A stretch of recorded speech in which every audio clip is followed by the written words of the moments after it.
I solemnly swear that I am up to no good.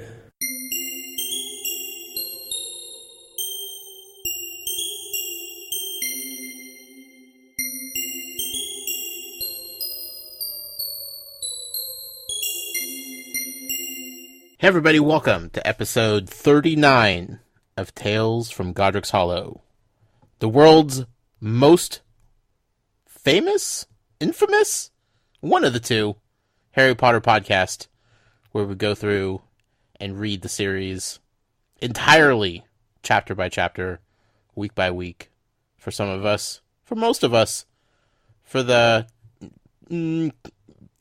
countless number of times, for me, the first time. I am one of your co-hosts, Josh Brown, a.k.a. the Muggle of the show. Joining me, as always, the professor himself, Matt Sonnenberg. Hi, Matt. Hi, Josh. Happy Fantastic Beasts and Where to Find Them Day. It's true. What a good day to record. We normally record on Mondays. You pushed it till Tuesday. I couldn't figure out why. Turns out it made sense because of the release of Fantastic Beasts and Where to Find Them on Blu-rays everywhere around the world. It's a good day to record. It is a good day. Yes. I actually was late to recording tonight because I was watching it. Is that it? Oh. No, I'm kidding, Matt. Actually, I'm really mad at because Amazon has yet to deliver it. It was supposed to be here by 8 p.m. according to their tracker. It has not reached my doorstep yet, so that is the real reason I was late, is because I was standing outside waiting for the delivery. And I honestly don't understand that, especially it just feels so much worse for you because you live, 2 hours from Amazon? Yeah. Like, it feels like they should be able to just drive it down from their main warehouse. I'll drive and go get it. Like that's exactly. And that's why I was so happy when they announced that they were building a warehouse in Wisconsin. And it's like, oh yeah, that'll help shipments out. I'm like, no, not really. In the 2 years that we've had an Amazon warehouse in Wisconsin, I believe I've had one item. Like we order dozens of items every year from Amazon, and I believe I've had one shipment come out of that warehouse. You gotta wonder what's in that warehouse. Exactly. Stuff you're not ordering, apparently. The only thing I know they have is humidifiers. That's it. It's a whole warehouse full of humidifiers. I mean, that's where I would put them in the country. Yeah. Yeah, it's weird. You can't rely on Amazon I don't know. I ordered this movie, 4 months ago? It's not like this was a surprise order to them. Like, they should have had it, ready to go. It should have been on my doorstep. Exactly. And, midnight I'm pretty last night. sure movies tend to hit the retailers ahead of time. It's not something like it takes them forever to produce, so they've been waiting on this ship. It's not like a Nintendo Switch or something where they're going to be short. No. It's like, no, you have enough copies. You got them ahead of time. They should be on their way. I don't know. Yeah. I was looking forward to watching it before we recorded, to be perfectly honest, and I'm a little bummed that it didn't happen, Matt. So I totally understand. This weekend I'm going to have to make it happen, if not sooner. But there you go, Harry Potter weekend. Well, yeah. I mean, at this point, I have limited options in what I could actually do. Hey, as far as you Harry could Potter watch weekends. the first 3 movies and then Fantastic Beasts, I guess Fantastic Beasts first, because if you want to take them chronologically. But then I get sad, Matt. Yeah. Because I can't watch more. I understand. Yeah. But, I mean, to be honest, watching 4 movies would take you a while. Also, I get sad because they're bad movies. But, other than that, it's a really good, weekend in hindsight, Sure. on paper. But Sure. Regardless, Fantastic Beasts is happening. Happy Fantastic Beasts Day, everybody. It's a good day. It's a good day to be a Harry Potter fan. More importantly, it's a good day to be a Newt Scamander fan, because he's the real star of this series. You could say that. I can't say that, and I just did, Matt. I know. You will say that all day long. Team Hufflepuff. It's loyalty, Matt. It's ingrained in us. That reminds me. Someone sent in a fantastic, no pun intended. I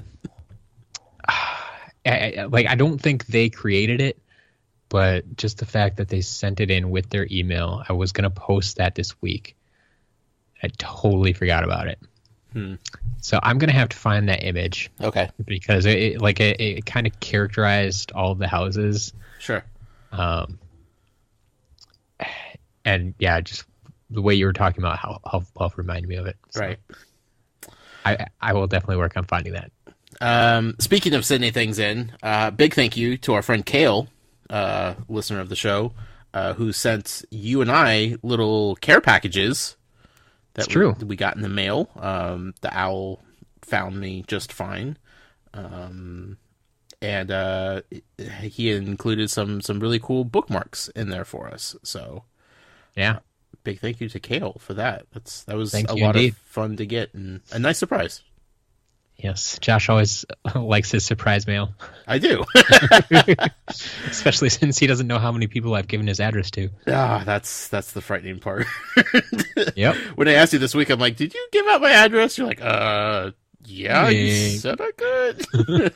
Like I have a recording of you telling everybody that I can give you your address. Yeah. So. Nope, totally okay. I don't care. Yep. Send me all the fan mail you want. Muggles like that kind of stuff. No, so big thank you to Kale for that. That was a fun little treat. One thing I want to talk about real quick, Matt, and I feel like this is the beginning of something bigger.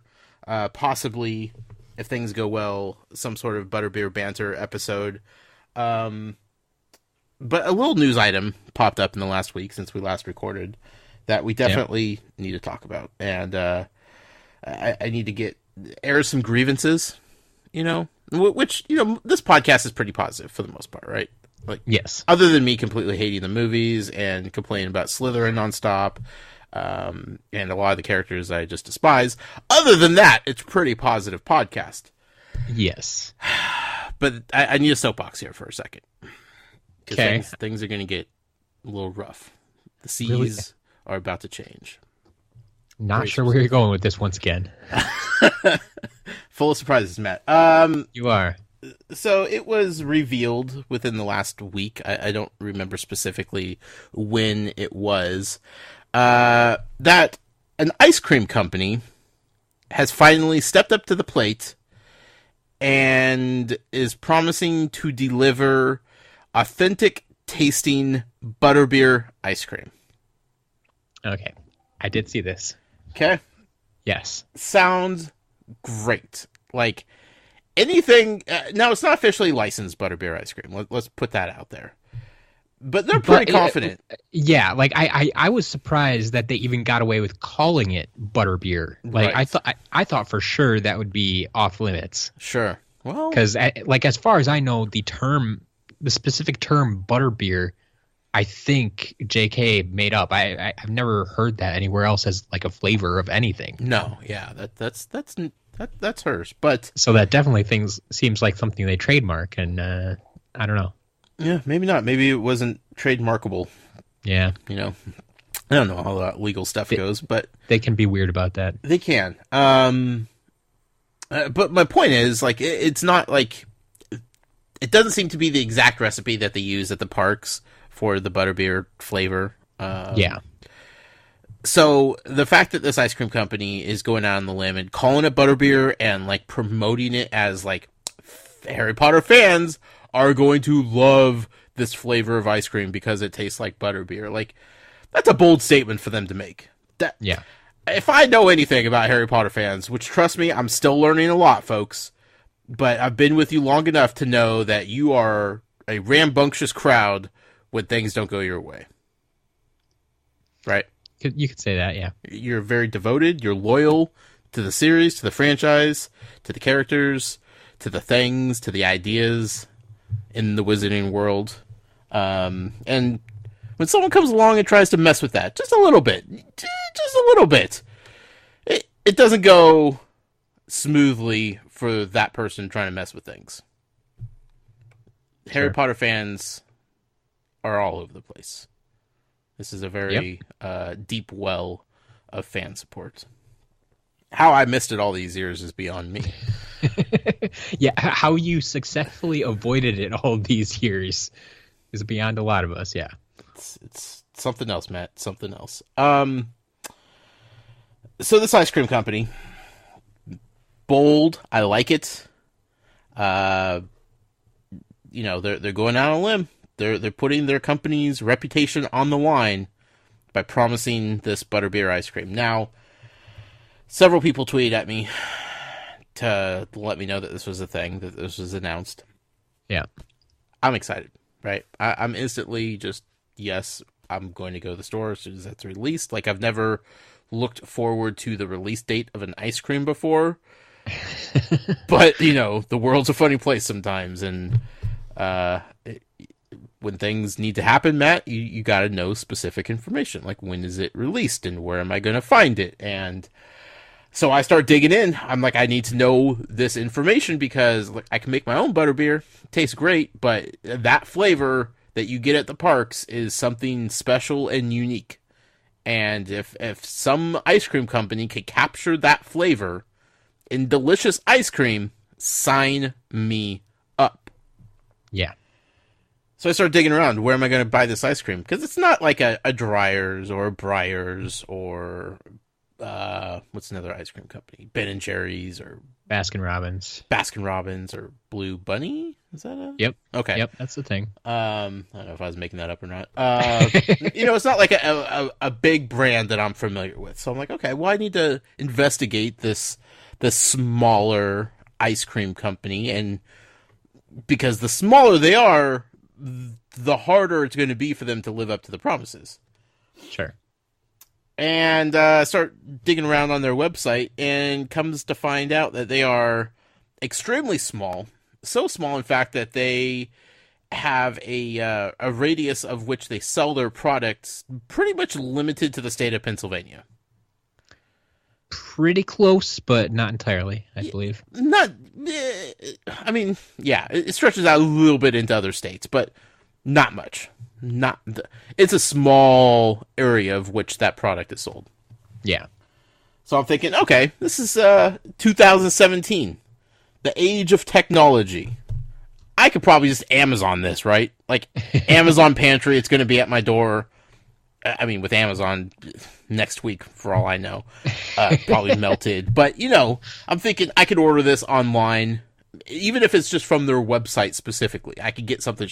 I could get cookies. I could get somebody to make me a cake, Matt, and they could send it in the mail, and it will be to me, next day or two. I could order fresh lobster, and it'll still be live by the time it shows up.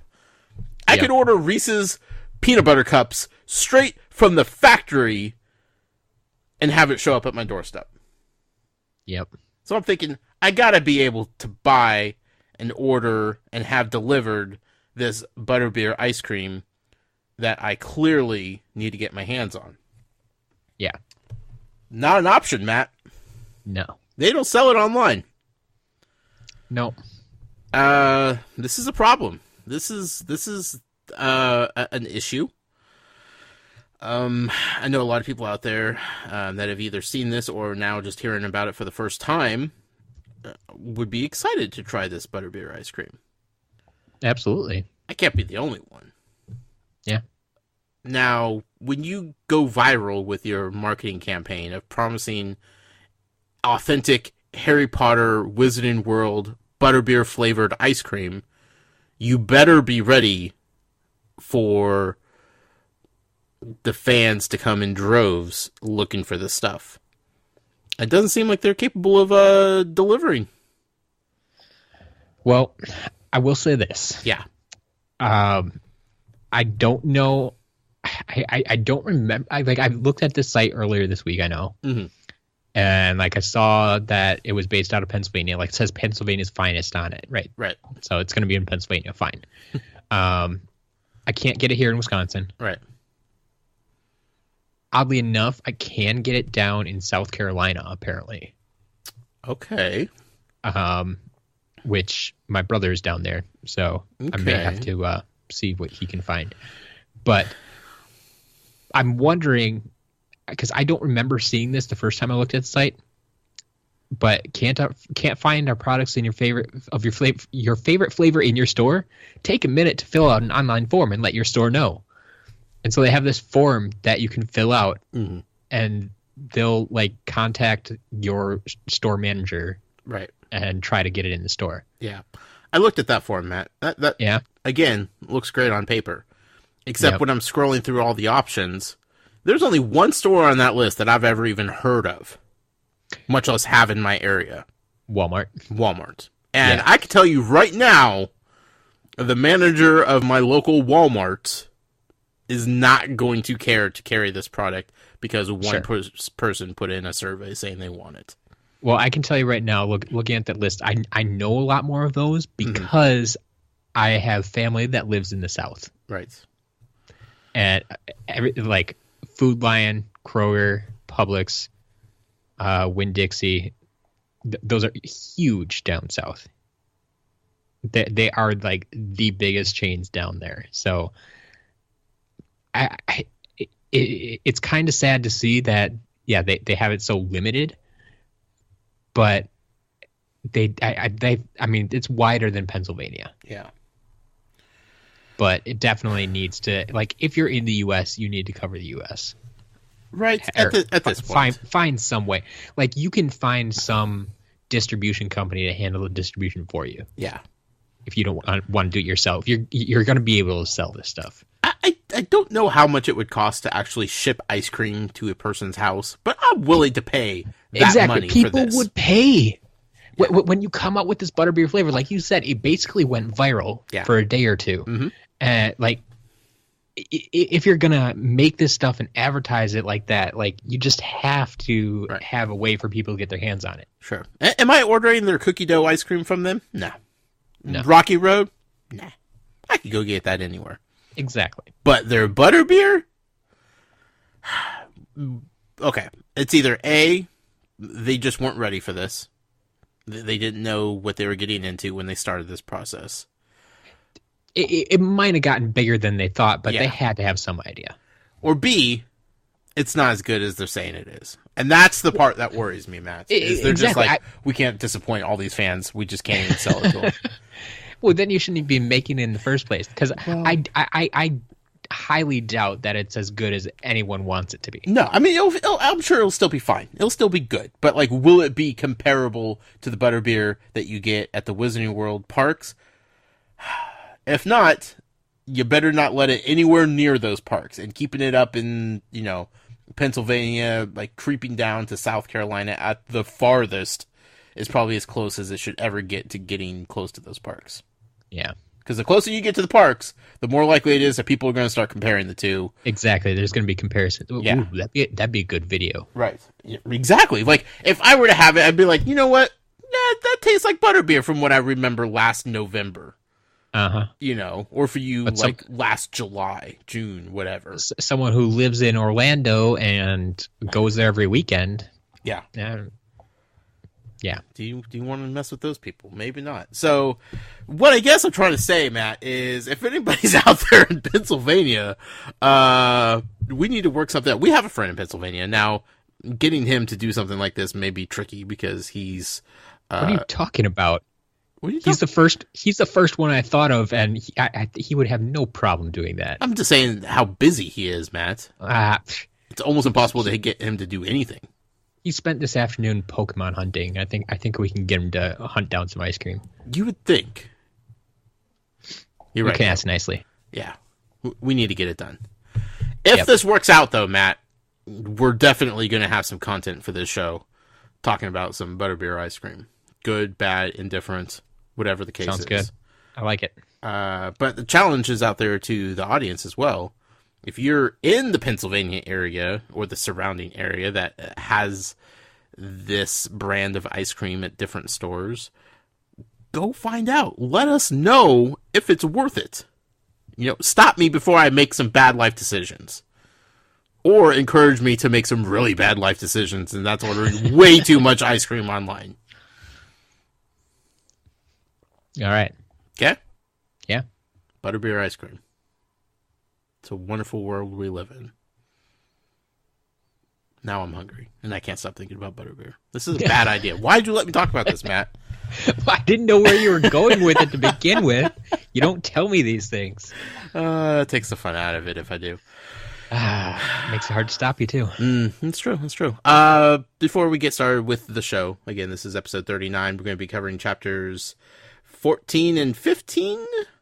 Yes. Yes, 14 and 15 of Harry Potter and the Goblet of Fire.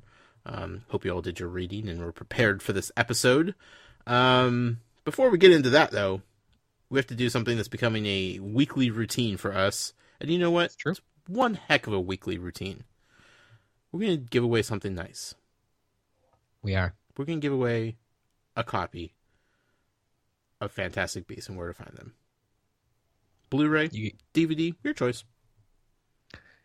Actually, I think that the set we have includes both. So okay, well, I mean, maybe someone's just like, you know what? I just want the DVD, guys. I don't need the Blu-ray. Nowadays, I think buying just a DVD might almost be like same price or more expensive. It's crazy how that works. It's ridiculous. It's just because they're trying to phase out DVD. I understand that, but yeah, but I still don't understand why that is. It shouldn't be. No, it shouldn't be, but yet it is. So Fantastic Beasts, Where to Find Them. Happy Fantastic Beasts Day, everybody. We're going to give away a copy. The giveaway rules from last week were simple.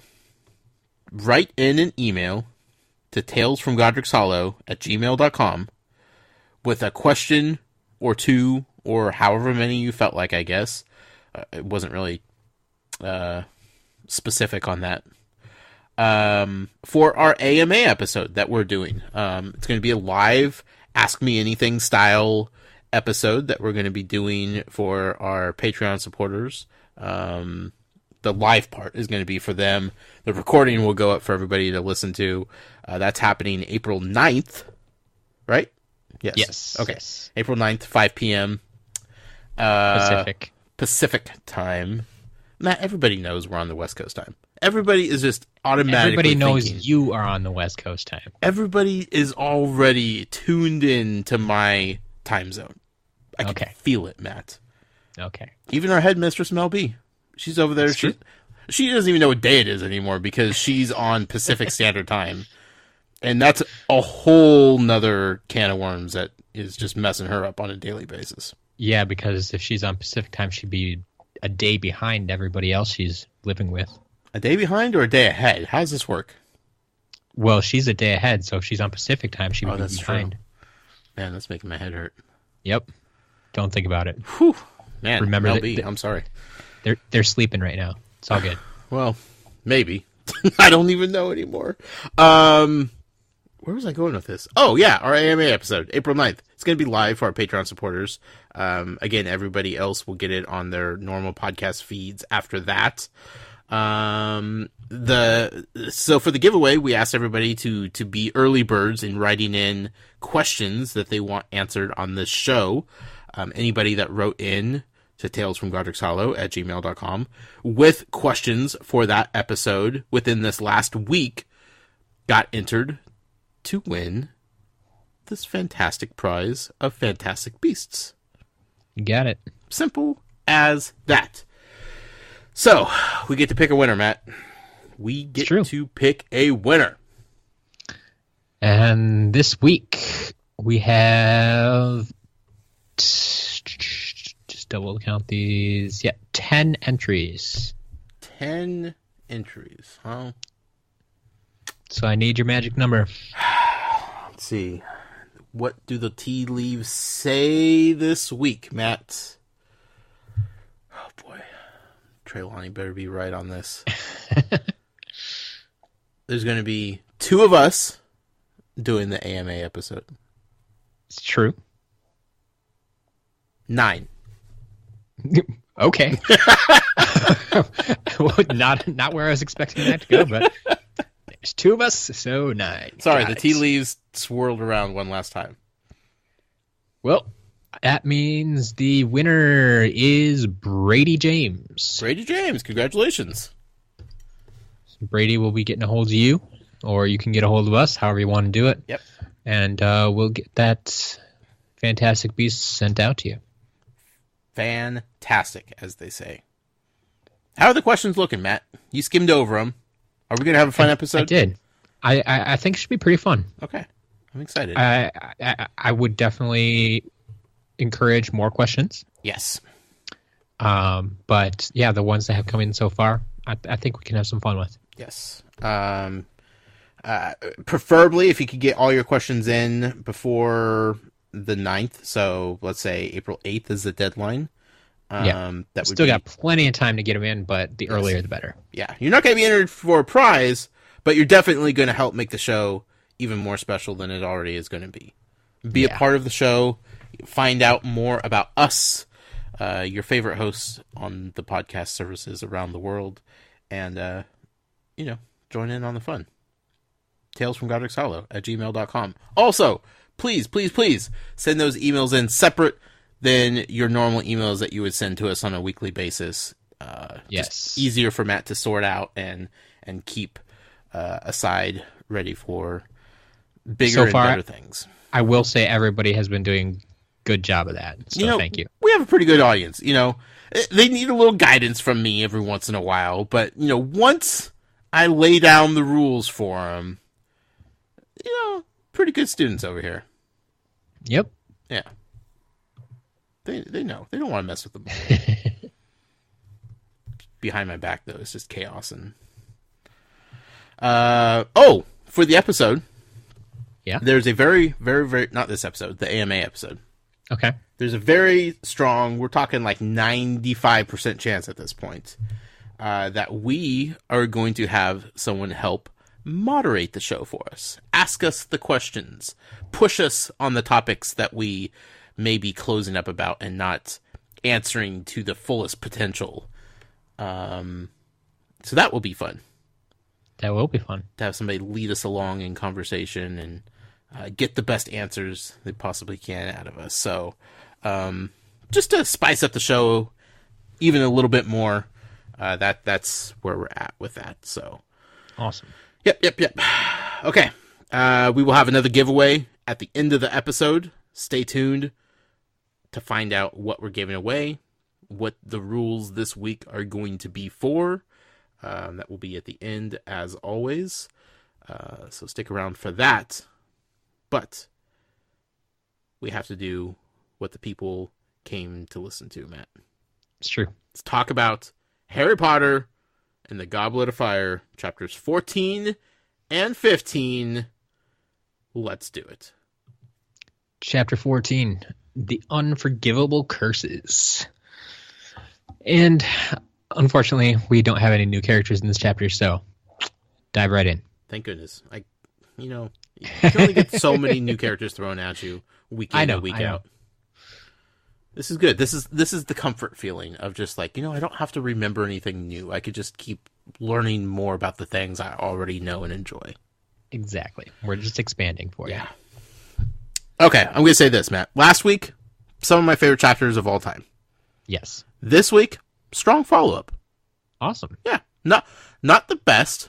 Strong, though. Very strong. Okay. I'll take it. And also, it's kind of scary when, as I'm reading the chapters,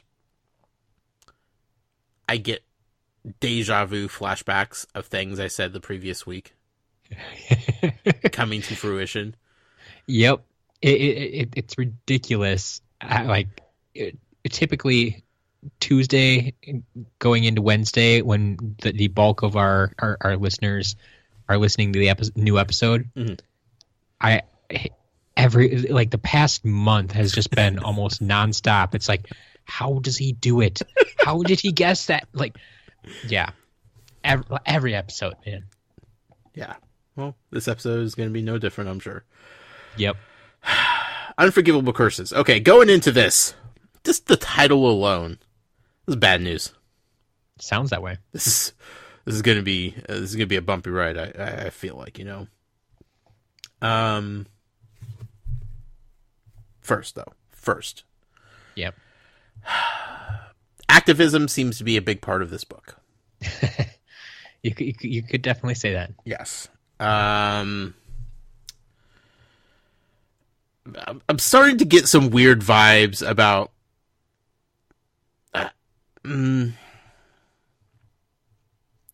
Hermione's heritage. Okay. Let's put that out. Okay. Just,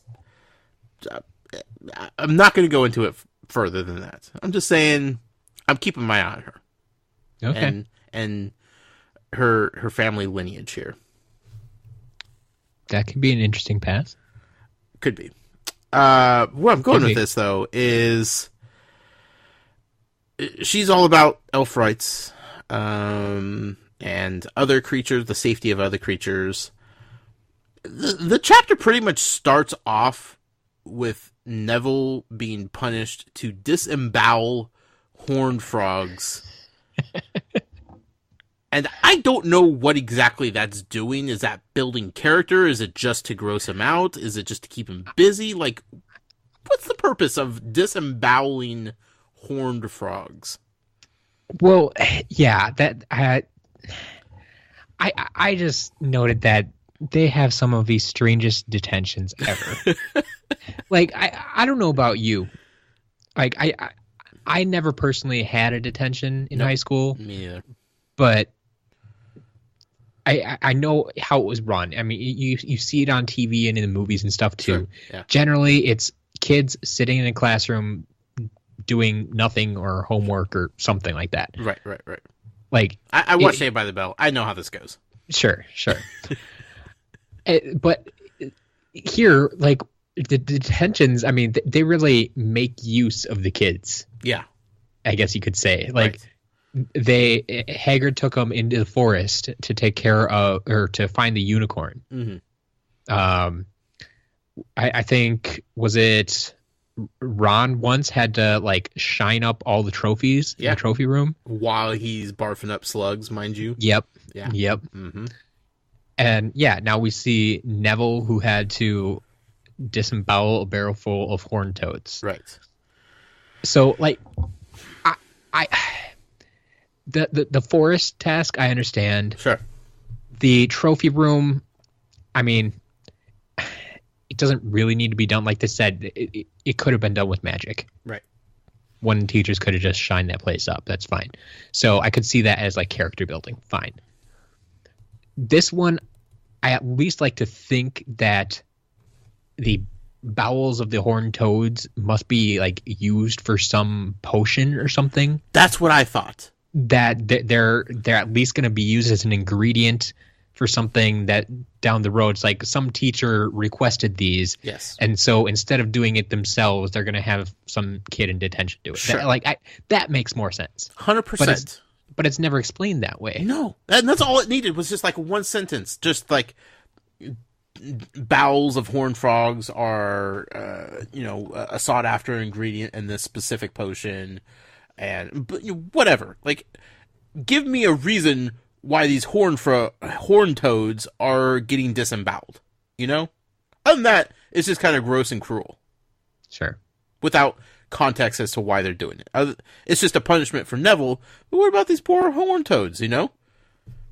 If you're actually using them for something, explain what you're using them for. Sure. That's all I'm saying. Let's look out for these creatures a little bit. Come on, JK. You're better than that. What would Hagrid say? What would Hagrid say? That's a mighty fine question, Matt. A class with no books. Yeah. Hermione's nightmare. Yeah, pretty much. Just freewheeling it. No rhyme or reason. Just going with the flow. Like, that must drive her crazy. Yeah. Nothing to reference, nothing to look up, nothing to read, nothing to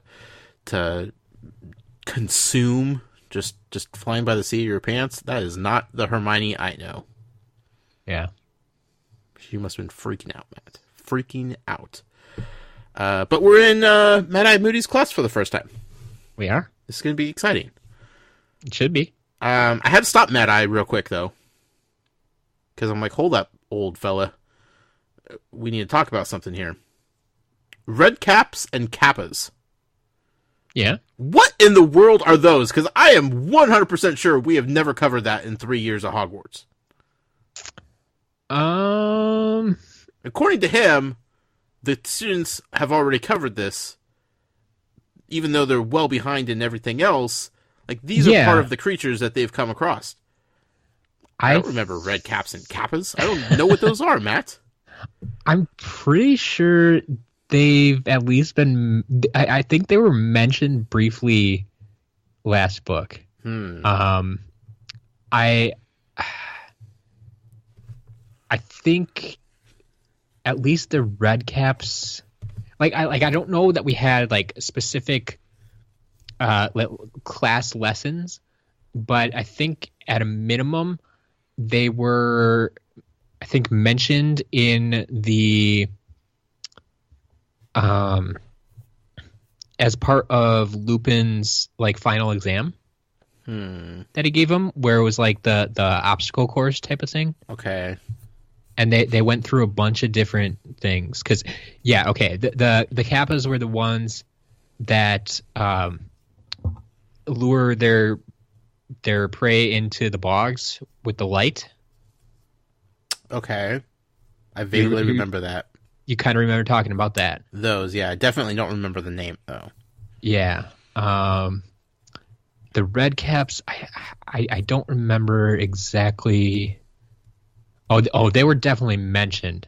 Okay. But I don't think we really spent much time talking about if we even mentioned them at all on this show. Sure. But I mean, they're just kind of thrown in there in the mix with everything else that Mad Eye's spitting out here. But to me, that makes me want to stop and Google something, and I can't do that, Matt.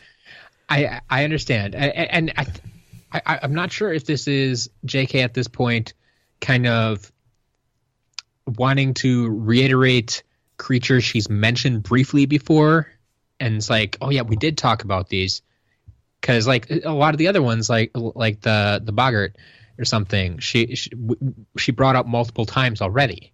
Right. So it's like bringing that up again would be kind of weird. I mean, we could, but why not discuss or at least touch on some of the lesser known creatures that didn't get mentioned so often. Yeah, I think even if I mention the Grinly Low. Yes. You remember that one? Yes.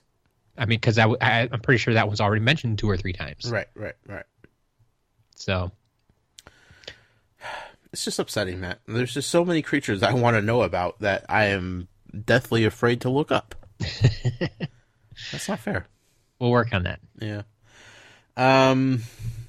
Okay, so here's the big thing. The big thing of this chapter. Yes. This was huge. Huge, Matt. Mad Eye Moody accepted this job knowing it was only for 1 year. Yeah. Basically, I read this. I mean, it says Dumbledore basically pulled him out of retirement. Yeah. He was retired. He was all set to go. He was just well, not really relaxing. He's not the kind of guy that relaxes. Yeah. He's super paranoid, on edge all the time. So, but as much as he could, he's just holed up in his house, trying to stay away from all the evil. And Dumbledore somehow persuaded him to come out of retirement. Mm-hmm. And it's like, okay, I'll do it, but only 1 year. Yeah.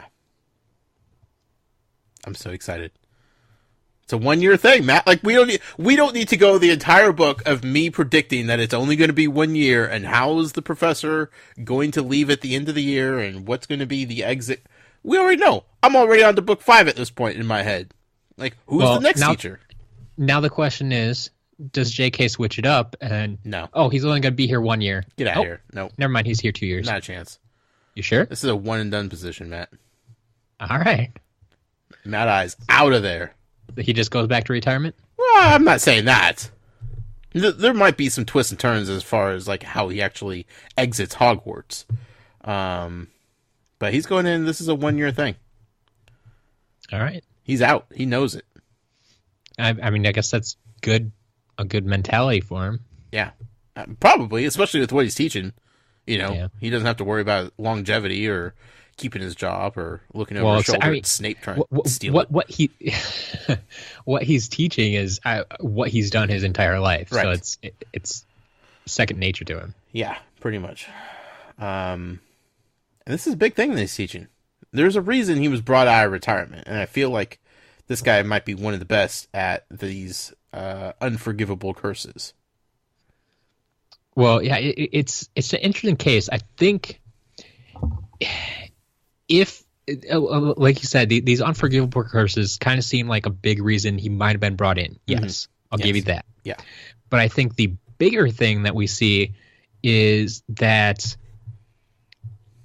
Moody is kind of on the same page as Dumbledore. Like they have similar thoughts when it comes, especially to the Ministry, I think. Mm-hmm. Yeah. Because, like, we hear, like, use of any one of these on a fellow human will give you a life sentence in Azkaban. Right. Right? Mm-hmm. And what do we see him do? He just uses it freely. Uses them on humans. Yes. Yeah. Like, but it's one of those things. You're only in trouble if you get caught. Exactly. And who's snitching on Mad Eye Moody at this point? Nobody. Exactly. The kids either are too scared or they actually want to see this happen. I mean, these are young kids. Like, you know, these 14-year-old boys would maybe not want it done to themselves, but would love to see it done to their classmates. Sure, absolutely. Like, it's just what kids do. Sure. I mean, the only one that really would tell on anybody, let's be real, is Hermione. Right? Yeah. She's the most likely. Yeah. But I think she even understands that, like, this is important. Regardless of, like, how illegal it may be, there's something to it. There's a reason why it's happening. And I think the fact that this is probably her only chance to kind of learn about them. Yes. Like, there's only so much she can learn from the books, and I think she's smart enough to realize that. Like, she can read about it, but to see it firsthand. Right. Like, this is her chance. Right. Which is, like, last book, why she was so jealous of Harry and the Patronus spell. Yeah. Because that was somebody learning something that, like, she couldn't yet, and that drove her crazy. Yeah. And I think it helps that Moody kind of phrased it that way, even. Yeah. It's like, yeah, the Ministry might not want you to see these things, but you need to know. Yeah. And and like I said, that's why I think why he was brought in, because he has that same mentality as Dumbledore. Like, Dumbledore is at least on the same page enough that he's not going to tell either. Yeah. He's okay with him doing this. Mm-hmm. Speaking of which, yeah, it's not kind of talked about until the end of the chapter, but I can't wait, Matt. It's fine. Dumbledore, Mad Eye Moody, and Sirius Black know something. Yeah. There's something going on. Bigger than Sirius's letter. Yeah, I mean, just the phrases he uses in there. He's heard strange rumors, and Dumbledore must be reading the signs. What? Dumbledore needs to stay away from Trelawney is what it comes down to. Well, it doesn't sound like Trelawney has anything to do with it. I mean, he's having afternoon tea with Trelawney, and this is bad news. Yeah. No, they know something. Something bigger is happening than just Defense Against the Dark Arts classes at Hogwarts. They know something. We don't know what that something is yet. Yeah. But I feel like this whole Triwizard Tournament thing is, again, just a giant cover-up. It's a trap, Matt. It's a trap. Wait. Now I'm thinking... No, okay. I know what you're thinking, Matt. I know what you're about to say. Before, I previously accused good old Voldy and his follower of possibly setting up this trap for Harry or for whatever he's trying to accomplish, right? Sure. This whole Triwizard Tournament he's going to use and, work his way in. I feel like Dumbledore and Mad Eye Moody and Sirius and some other people on the inside, they set up this Triwizard Tournament as some sort of trap. This is them getting ahead of the bad things to come. So wait, are you saying it's going both ways, or you're kind of switching sides now and saying... Oh, I'm 100% switching sides. Voldy doesn't even know what's coming. Okay, so Dumbledore is trying to set this as a trap for Voldemort. Yes. or whatever bad feelings he has, which is presumably Voldemort. But he may not have like a full grasp on what's actually coming. They know something's coming, and they're trying to set the trap before the trap gets sprung. If you know what I mean. Sure. Yeah.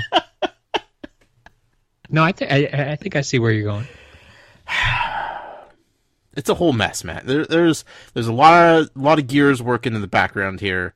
And, hey, we have a lot of book left. Don't worry. This is going to go back and forth. This might be a weekly thing of like who's setting the trap for who.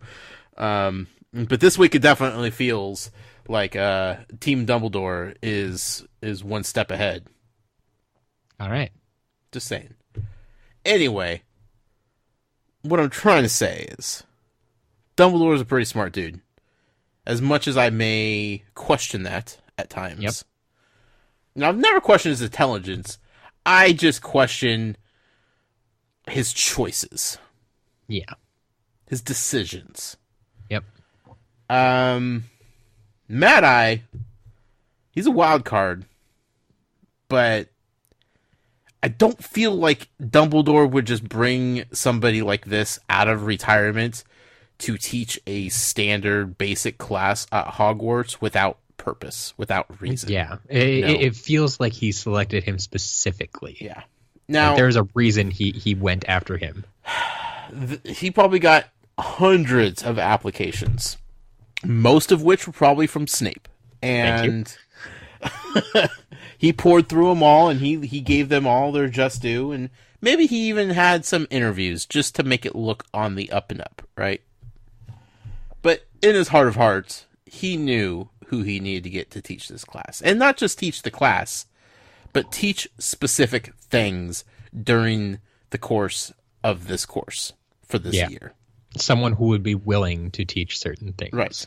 You can't just bring any schmuck off the street and tell him, hey, go teach these kids about these unforgivable curses.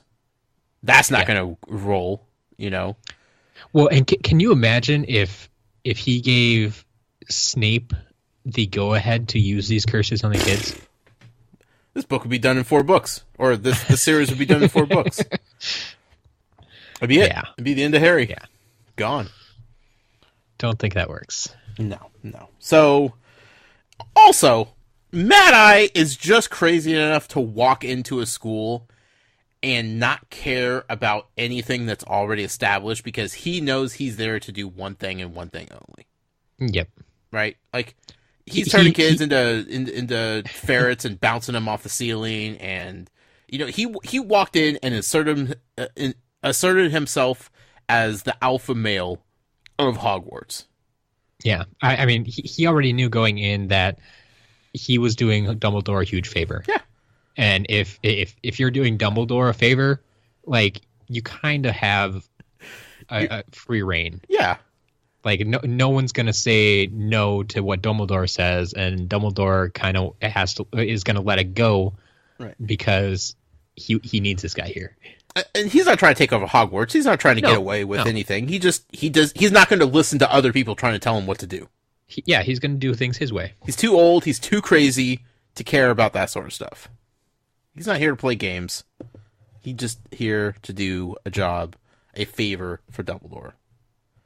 And I'm pretty sure it has a lot to do with these unforgivable curses. Sure. He knows a lot about Harry. He does. That's interesting. Did he learn that from Dumbledore? Did he already know that? Did he know Harry's parents? Does he know Sirius? Does he know the Marauders? He seems to know Lupin. I feel like him and Lupin have a thing. I'm curious where Mad-Eye fits into this whole thing, Matt. Yeah, I mean, after last book, when you always heard Lupin's name and Professor, and you thought he was older, and then realized he was a little bit younger than you were thinking. Right. Where does Mad-Eye fit into this? Yeah. I mean, I don't know how old I'm just calling him an old man because he's worn down, but yeah, he's just seen a lot of battle. He's seen a lot, that's for sure. That doesn't necessarily age him to Dumbledore's age or anything like that. So I don't know. He just seems to know a lot about previous characters and days gone by at Hogwarts. Yeah. I'm curious to know where that's going. Let's talk about these curses. All right. Ask me to name the 3 curses, Matt. Name 3 curses, Josh. I can't do that. Matt, Come on. No, this is ridiculous. Why? Okay. The death curse. There's one. The killing curse, yes. Is it really the killing curse? Yes. Oh. The death curse sounded way better. I can't even get that one right. How am I supposed to get the other 2 that don't even have fancy nicknames? Well, yeah. the spells for them are like, if you remember the name of the curse, like the spell is really simple. You're asking a lot, Matt. Like the killing curse is the hard one if you go that route. Yeah. Of course, it is probably one everybody remembers first. Yeah. She came up with some crazy names for these. Not gonna lie. Yeah. So you have the Imperious Curse. Mm-hmm. Do you remember what that one does? Is that the first one? Yeah. Okay, so that's the one where you can basically control somebody to get them to do basically whatever you command them to do. Yes, it gives you total control. Yeah. Puppet. You're the puppeteer. Yep. That's scary. That's frightening. And then you have the Cruciatus Curse, which that basically just inflicts a lot of pain. Yeah, that's not good. Like, as much pain as you can cause someone without actually killing them. Right. So, yeah, it's not good. No. And then, the Killing Curse, which, do you remember the spell for that one? No. If you don't now, you will. Well, you will. Okay. Trust me, I know. I'm smart enough to know that this isn't the last time we're going to talk about these. Yeah. Yeah. But, it's Avada Kedavra. Okay. Yeah. Well, actually, this is one you may have heard already. Really? Depends how much you've played around in LEGO Dimensions. Oh. I don't listen to a lot of things. I know. And that's what I wasn't sure how closely you listened to this. Yeah. But like each of the Harry Potter characters kind of has their own, I guess, trademark spell or something, if you want to call it that way. Sure. Like I think Harry uses Expecto Patronum. Mm-hmm. Yes, I know that one. And then Voldemort uses Avada Kedavra. Ah, okay. I mean, it fits character. Sure. It makes sense. He kills people. He killed Harry's parents with that. Exactly. We found out that's the specific curse that was used to kill Harry's parents. Yeah. And we didn't just find that out. Harry found that out. What a thing to sit there in class and hear for the really first time the specific details of how your parents were murdered. Yeah. Could you imagine like having to go through that? Like he's dealt with some things over the last few years, right? Mm-hmm. Mm-hmm. But most of the stuff that he absorbs as information and like the puzzle pieces that he's starting to put together as far as like what happened when he was a baby and who his parents were and the events that led to him being who he is. All of that seems to be little bits of information that kind of happen in private or with his close group of friends, people that he trusts, that he knows, you know, Dumbledore or Hagrid or McGonagall or Sirius Black or Lupin or, you know, like these people that he feels some sort of attachment to. Ron and Hermione. But like this is like the first time when it's just been straight up laid out for him in front of his peers by somebody he doesn't even really know at this point. Yeah. You know, he doesn't have a connection to Mad Eye yet. No. I mean, he's seen him a couple of times and heard his name, but this class, their first class, is the closest he's gotten to him, really. Right.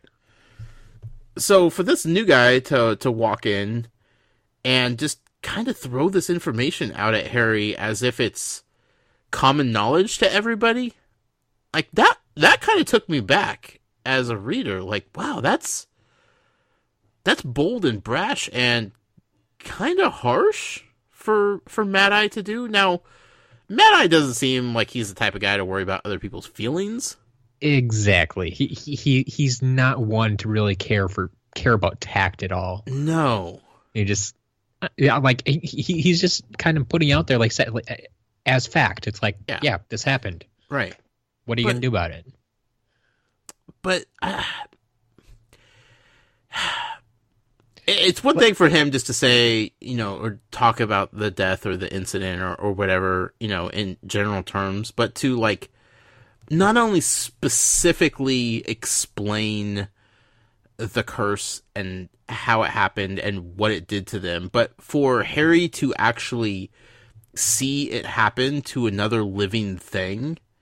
And now he has an image in his head of what his parents were going through while that curse is being delivered. Like, that's messed up. Yeah. Even if it is just a spider, he knows what his parents look like. He's hung out with them in the mirror. And now he's seen the effects of this curse delivered to a living, breathing creature. He could make that jump over to what his parents were looking like as they're being killed by this thing. That poor kid. Like, I would have, like, I don't know how he just sat there and just accepted it. Like, I know he's fascinated and he wants to know this information, but that was just a lot. That was heavy. And he had no warning going in. Yeah, I think that's part of it. Like, I think, like you said, they don't really know Moody that well. Mm-hmm. And when I read this section, I always kind of picture Moody in his own world a little bit. Mm-hmm. And like when he's describing some of these things, he's just kind of like mumbling to himself. It's like, yeah, I remember this happened, this how it's just and the kids don't care really because they're just so enraptured by what he's talking about. Right. That they want to sit there and listen to it, catch every word, and he's just kind of rambling on, and so he's not really paying attention to the kids, but at the same time he knows he's talking about things they need to know. Mm-hmm. And then I think the fact that they don't know Moody that well, so they don't really have too much of an opinion of him. Whereas, like, if this was Snape teaching this class, where he and Harry have this relationship already, right? And I mean, not a very positive one, obviously. Mm-hmm. If Snape did that exact same thing, yeah, Harry would explode. Right. But since it's Moody, I think the lack of knowledge about Moody at least allows for potential respect. Yeah. In this situation. Yeah. So that's kind of how I see it. Whether or not that's what actually going through Harry's head, I don't know. Yeah. I mean, it definitely eliminated, like, Harry being angry and, like, getting upset in an angry fashion. Yeah, I don't know. It was just, it was just like a ton of bricks just fell on him, hard. Yeah. Mad-Eye Moody, teaching the hard knocks of wizarding. Yeah. So, I mean, it kind of remains to be seen yet how good of a teacher he actually is. Like, obviously, he knows this stuff. He knows how to do it. He knows, in theory, how to stop it. Right. But how good is he at teaching? Yeah. I think he's sneaky good at teaching, Matt. Yeah? Yeah. His tactics may be questionable. But I think what he's delivering is it's on par with Lupin, Speaking of which, I really miss Lupin. Like, I'm really liking Mad-Eye Moody so far. It's going to be a an up and down roller coaster with Moody, I think, throughout this entire book. But just the mention of Lupin, just Mad Eye talking about Lupin and Lupin leaving him a letter about, what's already been covered and everything. Like, I just sat there and was, oh man, I miss him. And then J.K. giving us, when he's talking to Neville after class and stuff, it's like, it was the sort of thing Professor Lupin would have done. Yeah. I'm like, oh, just crushed JK. me. Just crushed me. But yeah, it's like, can we really have 2 good Defense Against Dark Arts teachers in a row? No, that's why I'm deathly nervous of where Mad Eye's going. Again, wild card. He's a total wild card here. But I kind of trust Dumbledore. But so when I said sneaky good at teaching, there was one thing that he was trying, a point he was trying to drive home. Yeah. And it really stuck out to me, and I don't know how accurate I'm going to be with this, but he kept using the word vigilance. Constant vigilance. Constant vigilance. And as he was saying this, I'm making notes like, okay, this is a thing, right? This is a specific usage of this phrase, and there's more to this than meets the eye. And I'm thinking I'm just kind of crazy here. Like, maybe I'm just reading too much into it. And that is until old Sirius Black kind of drops the same thing later on. Yeah. I snap my fingers, and I'm just like, yep, okay. There's several themes to this book, Goblet of Fire. One of which I think is going to be constant vigilance. So I'm going to stop you right there. Do you recall that specific phrase? Like how it was used? Like the exact wording? Prior to reading these chapters. Oh. Do you recall that phrase? No, but it stuck out to me for a reason. Has it been used before? Not in the book. Okay. But our good friend Atari Alex may have slipped it into a couple of emails. Interesting. Yeah. Okay. I applauded him for it in our Patreon hangout. Sure. I was very happy with that, how he kind of slipped it in there. But it's like it won't mean anything to him now, but he might catch on to it later. I'm on. I caught on. So there you go. Nice. He's been pointing you towards it. I like that. I appreciate that. There's a reason why. Again, there's several themes throughout this book, one of which is constant vigilance. The other theme, which I'll talk about in a little bit later in the show, Matt. Yeah? Love. Ooh. That's next chapter. This chapter is constant vigilance. I don't know what this means.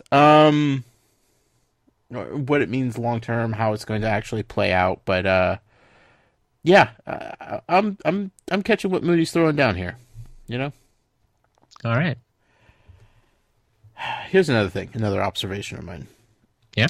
Throughout these 3.5 books now, I have said poor Neville several times on this show. Oh yeah, it was my first note this week. Poor Neville, right? And most of it is because he's just kind of a bumbling idiot. Yeah. Most of the things that happen to him are not necessarily his fault.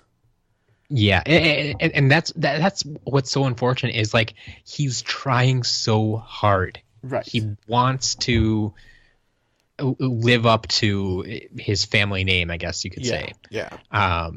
But yeah, everywhere he just kind of fails. Right. But it's always the way his character is it has developed. Kind of, while the stuff isn't his fault that always happens to him, it's just like, well, of course it happened because it's Neville. Like, it happened to Neville because that's Neville. That's Neville Longbottom. There's been a lot of wrong place, wrong time. Yes, right. But this, what happened in Moody's class, yep, is legitimately the first time where I felt bad for Neville as a character because it wasn't, that could have happened to anybody, and the fact that it happened to him, who's already clearly dealing with so many different issues on the inside, like now had to go through this. I was just like, oh, if anybody, why Neville? Like, that kid needs a break somewhere, you know? Yeah. And he gets little breaks here and there, but nothing that continually props him up. It's always like 2 steps back and 1 step forward. Yep. And then this is just like a baseball bat to the gut for him and just takes him down so many pegs. And I'm just like, oh, God, no, not Neville. Like, he doesn't deserve this. This is too much now. This is too much abuse and punishment for Neville. You know? Yeah. And even Hermione saw that at the end of the class. She's just like, this is... Boy, Neville, you're... And he was a mess. He was a wreck. And she knew that. She couldn't push him on it. She couldn't, like, try to give him a therapy session or anything. But, like, she knew he was messed up. Like, he was affected big time. Yep. And Hermione cares about things. Like, she gets passionate about things. Don't get me wrong. But she's also kind of wrapped up in herself most of the time. To the point where unless things are happening to Ron and Harry, it's not that she doesn't care. She just doesn't notice because her nose is in the book. Exactly. That's the phrase I was going to use too. Her nose is in the book. Yeah. Not looking up. Kind of oblivious to the world around her. Yep, like, absolutely. She's very passionate. She's very sympathetic and she's very caring. But getting her attention on a subject to get her to care about something is so difficult because she's going, 1,000 miles a minute. And like for her to like just stop and drop her tough exterior that she carries so well and to push everything out and just be like, I need to go make sure Neville is okay. Like that was a big thing for Hermione. That was not like the Hermione that I know. And I think that kind of goes just along with what we were saying with Moody and his teaching style. And the way he addresses his class. Mm-hmm. Like Harry reacted differently right. than he would have with just about anybody else doing the same thing. Yeah. Hermione acted differently because this was all happening in Moody's class. Mm-hmm. Like he just the air around Moody, there's something going on. Right. Yeah, it wasn't a class that she's used to. Like she was forced to attack the lesson plan differently, without textbook, without a lesson plan, without rules and structure. Yeah, this is going to be a game changer. This year's class. Year 4 is going to be big for these kids. Sounds that way. Okay, let's move on to some lighter things here because that was getting heavy, Matt. My heart is hurting just a little bit. It's a little bit achy, but we're not out of the clear yet. Right. Sure. Now, this next part was written very comedically, and there was a very light tone to the writing, to the words being used. The scene was definitely meant to be fun and not necessarily happy, but boys being boys. Like, whenever we get a chance to just hang out with Ron and Harry as they're just being boys, and doing dumb 14-year-old boy things, that's a good time. Sure. I enjoy those little moments that they have. This particular moment, though, they were working on Trelawney's homework assignments. They need to come up with their predictions, right? Yes. They have all their notes, and they're trying to figure out what kind of predictions the universe is giving them about themselves and the upcoming month. And they realize very quickly that old Trelawney, like, she's not the brightest crayon in the box when it comes to, like, critical thinking. Sure. Right. She's, she's a rainbow. Don't get me wrong, but you can't control that rainbow and make it a solid rainbow pattern of colors in a box of crayons. There's no structure to this lady. She's out there. Yep. Out there in the universe. So they realize this early on in the homework of, we don't actually have to do these predictions the way that she's told us we have to do these predictions. Like, we can just write whatever we want, and she's probably going to believe it because she's kind of wacky. Yeah. Well, I mean, it's kind of interesting because it makes you wonder, in these predictions, is there a right answer? I don't know. Like, if there is a right answer, well, Trelawney's obviously just not doing her part in checking them all. Well, here's the thing. But she's used to so many wrong predictions at this point, it doesn't even bother her. It's not about being right or wrong. I mean, it does seem a little more subjective, though. Yeah. And so we've all had that teacher in some subjective class. I mean, obviously, there's classes, math, there's a right answer. It's either right or wrong. Sure. That's the way it goes. Yeah. But there are some subjective things when, your English homework, when you have an essay to write. Philosophy, yes. Yeah. You learn about the teacher and you write to their style. Absolutely. You write for the teacher. Yep. And that's what they're doing here.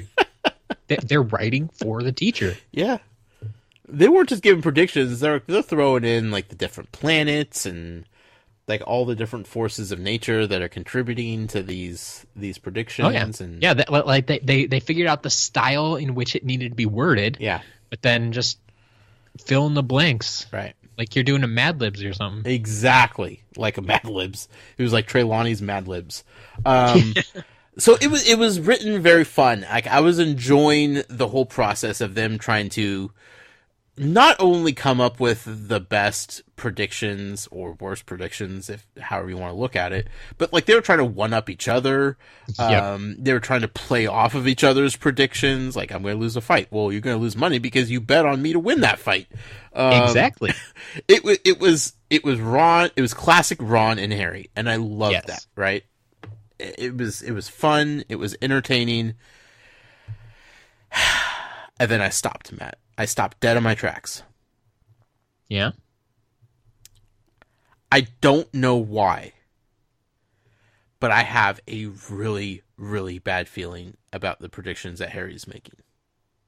Like, I know that he's just making them up as he goes, but I am deathly afraid of some of these predictions and what they could mean or how they could come to fruition. Like, I'm not satisfied in this being this scene and this scene only for the sake of this scene and nothing else. Like, there's a layer underneath the surface of what was happening here that I don't want to uncover, but I feel like these predictions are going to come back into play at some point. Okay. I don't know which ones specifically. I'm not saying all of them are going to come true or anything like that. But there was just something about it, like the escalation of them. Hermione coming in and kind of commenting on, like, wow, you're having a really horrible month. Like, what's going to be next month? Like, it was stretched out to the point where it just made me stop and kind of shudder at the possibilities of some of the things that Harry was talking about, because he was having fun with it. It was all in jest, but with this kid, nothing ever is just what it is. Yeah. His hair's messy. Is it just because his hair is messy? Not really. He talked to a snake. Is it just because he's magical? No, he's special. Things happen to Harry Potter that he doesn't explain, that he can't explain, that he doesn't understand. And while he was having fun with these things, Trelawney's a whack job. But there's something about her that frightens me, Matt. Yeah. Because the few times that she's right, it's a big thing. When she's right, she's really right. Yeah, exactly. Now, we had a lot of mentions of other teachers here. Flitwick, the ghost teacher, which I can't remember his name. Binns. It's nice to get the other teachers mentioned, but Trelawney is important to the story, and while it seems silly right now, Hermione's beef and McGonagall's beef with Trelawney, and Lavender's obsession with Trelawney, there is so many different moving parts circling around this one teacher who we're led to believe is pretty ridiculous, but I don't know. There's something going on there. And I think these fake predictions might fall into place somewhere else down the road. Okay. Now, will it go the same with Ron? Probably not. Ron's a Weasley. Ron's just Ron, Ron is So Harry's just better at this. Not better. Special. There is something special about that kid. Whereas Ron is just a Weasley. Which isn't a bad thing. Yeah, but he doesn't have these weird things happening in his entire life that, he doesn't have a scar that randomly throbs and flashes memories of horrible things, and the entire world knows about Ron Weasley. Ron's just unfortunate because of his friendship with Harry. Sure. It's not because Ron is unique beyond his wizarding abilities. But Harry, though, time and time again, we get proven that he's not, your typical teenage wizard. So just put a pin in that, Matt. These predictions will be something to look forward to in the future. All right. Says I'm sure. Says the tea leaves. Yes. All right. Okay, the good part of the chapter. Yes. The fantastic part of the chapter, Matt. Yeah? The part that had me just smiling from ear to ear. Spew. Yep. Spew.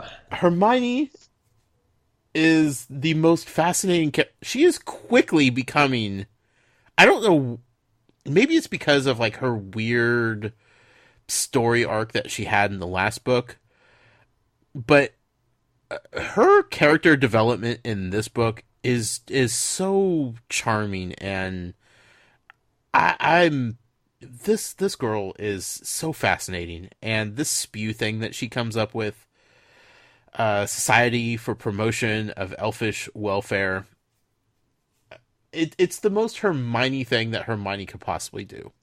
Yep. Right?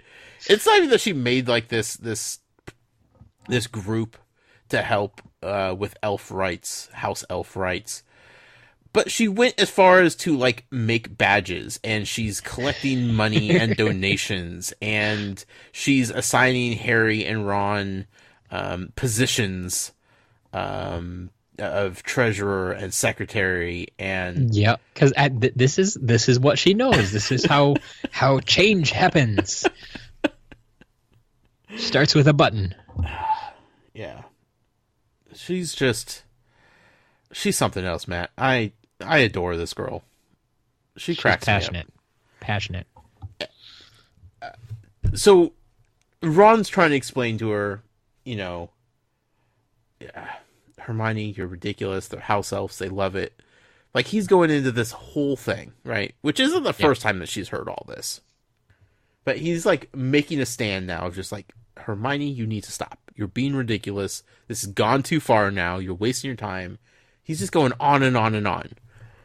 And in my head, the scene played out exactly the way that I thought it was going to. Where she's just sitting there, probably just nodding her head a little bit, waiting for Ron to finish talking, and then just 100% completely dismisses everything that he just said and continues on going about what she was going on about. Yep. God, I love her. She's just like, Ron, just stop. Nope. This is Hermione. And then the response from Ron was he couldn't even deal with her at that. Like, his jaw is probably just on the floor. And, like, he's just dumbfounded. Like, he doesn't even know how to respond to her at this point. Like, he's just like, you are ridiculous and incredible. And, he's a 14-year-old boy. He has all these weird mixed emotions right now, but he just can't even. Yeah. At all. I just love the exchange. I love the whole reveal of Spew. Just fascinating stuff. I love this being a little sub-story to this whole book. Yep. It's a good one. It's keeping her busy, right? Yeah. Hermione needs something to keep her busy. Well, in every book, something has kept her busy, but most of the time, we don't know what it is until the final few chapters. That's true. Like, last book, it was all her classes. She was traveling back in time. We didn't know about it until the end of the book. Right. In the one before that, she was researching the basilisk, and she figured it all out, but we didn't find out about it until the end of the book. Mm-hmm. So, like, she always has her thing, but it's just nice that she's so upfront about it now. Yes, now we can follow her journey.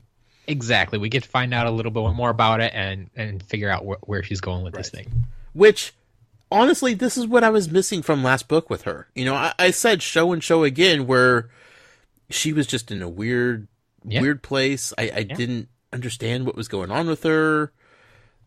I didn't really like her character much. I mean, do you understand, though, what happened in the last book? Why we couldn't see much of her? Yeah, no, I understand. I understood at the end, like the big reveal, like, made sense. But the whole because the whole thing was like she couldn't be seen by anybody, so we didn't see her. But that made me withdraw from her as a character. Sure. Like, that made me question how much I liked her as a character, and I knew there was more depth to her, and we got some different emotions from her that we hadn't seen. But I didn't feel connected to her. Like, last book, it was Ron and Harry. Well, yeah, you had come to love the trio by that point. You were referring to them as the trio, and then all of a sudden it was, Ron and Harry last book, and she was just almost never there. Right. And when she was just busy and trying to avoid them. So now it's like, this is my Hermione. Like, this is the one that I, adored in the first two books. Like, she's kind of kooky. She's a interesting person, but I feel much more attached to her when we're let in on her day-to-day operations. Sure. So I'm happy for this, is what I'm trying to say. Awesome. Also, I want a Spew button. What do they look like? I can't wait to see the movie. This has quickly become the number one thing I'm looking forward to in this film, is seeing what the Spew buttons look like. Sure. I'm excited. All right. Harry gets an owl. He does. Hedwig has wonderful timing. Yeah. Perfect, as always. Next chapter, we got a little bit more Hedwig. But I feel like it's been a while since we've really had some Hedwig character development. Which is weird to say about an owl. Right? Yeah, but this is, I mean, we've kind of seen seems to be a very She's atypical. Special. Yeah, she's special. But we forget that, though, because of... Well, I mean, this whole time, like, it's kind of driving home the point, too, that, like, how far away Sirius is. Because that's what she's been doing this entire book, is sending messages to Sirius. Right. And it just takes that long. Yeah. I mean, she's flying all the way across the world. Yeah. She's partying with flamingos and parrots down there, Matt. Wherever it is she went. Yep. Okay, so Harry gets this letter back from Sirius, which he's been waiting for forever now. Yeah. And he wasn't expecting the response he got. Not at all. Thought it was way out of proportion. Yeah, kind of what we were talking about earlier in the episode. Seems like Sirius knows that something bigger is happening. And Harry's scar hurting is kind of another sign of bigger things. Exactly. Like he's reading that as another sign, like you said. And the fact that he mentions other strange rumors and Dumbledore reading the signs and all that, it's just like, why is this the first they're hearing about it? How is Sirius getting this news? Right. When nobody's supposed to know where he is. He's not supposed to be in communication with anybody. Yeah. I mean, I feel like him and Dumbledore are still on the up and up. Well, I think Dumbledore obviously thinks he's innocent and doesn't have any problem with him, didn't turn him in or anything. Right. But the fact that he says, oh, Dumbledore must be reading the signs as well. Yeah. Like, he hasn't been in constant contact with Dumbledore. Otherwise, he would know that. Maybe. I don't know. I'm not saying it's out of the realm of possibility that Dumbledore knows where he is. I'm just going to say that. Dumbledore does know a lot of things. I mean, Dumbledore, from what I understand, likes to go fishing in the southern hemisphere in the off season. So sure. I'm sure he heard rumblings of a guy in torn robes hanging out down south somewhere. Yeah. So yeah, what is this big thing? I mean, one could assume it probably has something to do with Voldemort and his imminent return to prominence of some sort. No real idea what the specifics are, what Sirius has heard. Does this actually coincide with why Mad-Eye Moody was brought into Hogwarts per Dumbledore? I don't know, but it's interesting to have these different perspectives all collectively seemingly knowing something bigger than what's placed in front of us. Yeah. One last thing. One last question. Yeah. The mention of an owlery. Yes. Right. We got a little bit more about this in the next chapter, which we'll dive into. Yeah, definitely. I was afraid that we weren't going to get anything, so I had to make this note at the end of this chapter because I don't know what the next chapter is going to hold, right? Sure. And the mention of this owlery where the owls hang out at, the first thing that I thought of was, what did the other owls think of Old Pig hanging out in the owlery with them? Because he probably stands out like a sore thumb compared to all the other owls. Well, yeah, in my opinion, he's got to be the smallest one there, right, and probably the most high energy from what we've seen. Yeah, so. Just bouncing around like, we come to find out that like it's kind of like their resting area and where they just kind of hang out and sleep and rest up for their trips. But like, I can't see Old Pig just hanging out, being calm, cool, and collective in the owlery. No, not at all. He's just buzzing around like a mosquito in there. Yeah, bouncing off all the other owls. He's probably not even allowed in the owlery, let's be real. Just has to sit on a tree branch outside. He's been exiled. Yeah. Anyway, I thought that was funny, and I was glad to see that carry over into the next chapter for sure. Yes. Speaking of which, chapter 15. Beauxbatons and Durmstrang. Beauxbaton, huh? Beauxbaton. Beauxbaton. Yeah. It's my rule with French is you look at all the vowels that are there and pronounce the one that's not. Huh. Is that really a thing? Generally speaking, I honestly don't think that's how they teach you French, Okay. but that's how I understand it. That's like, if I always say, if you want an O sound, you put all the other vowels except O, and it possibly add an X if you're feeling frisky, and there you go. That's French. Beauxbatons. It's kind of like I've mentioned before, I live in Eau Claire. Right. I think you've seen that spelled out before. Yeah. And you're like, wait, what was that?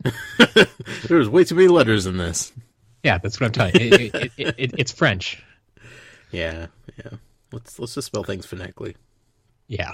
Come on, world, catch up to us English-speaking North Americans. A name that's a little bit easier. We get one new character, the mysterious Karkaroff. One new character? That's what I counted. Madame Maxime? We've mentioned her. We have? We have. We have not met her, but we've mentioned her. When did we mention her? Back at the World Cup, when there was the French-speaking girl in the forest. Mm-hmm. Do you remember what the phrase was? Nope. Okay.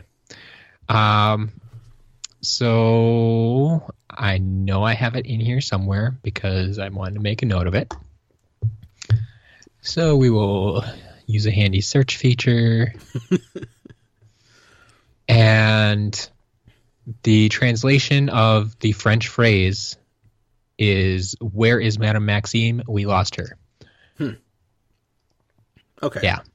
So we had a mention of Madame Maxime. I mentioned her at the beginning of that chapter. Okay. You probably glossed over it because it's like, someone will never need to know. But probably. That sounds like something I do.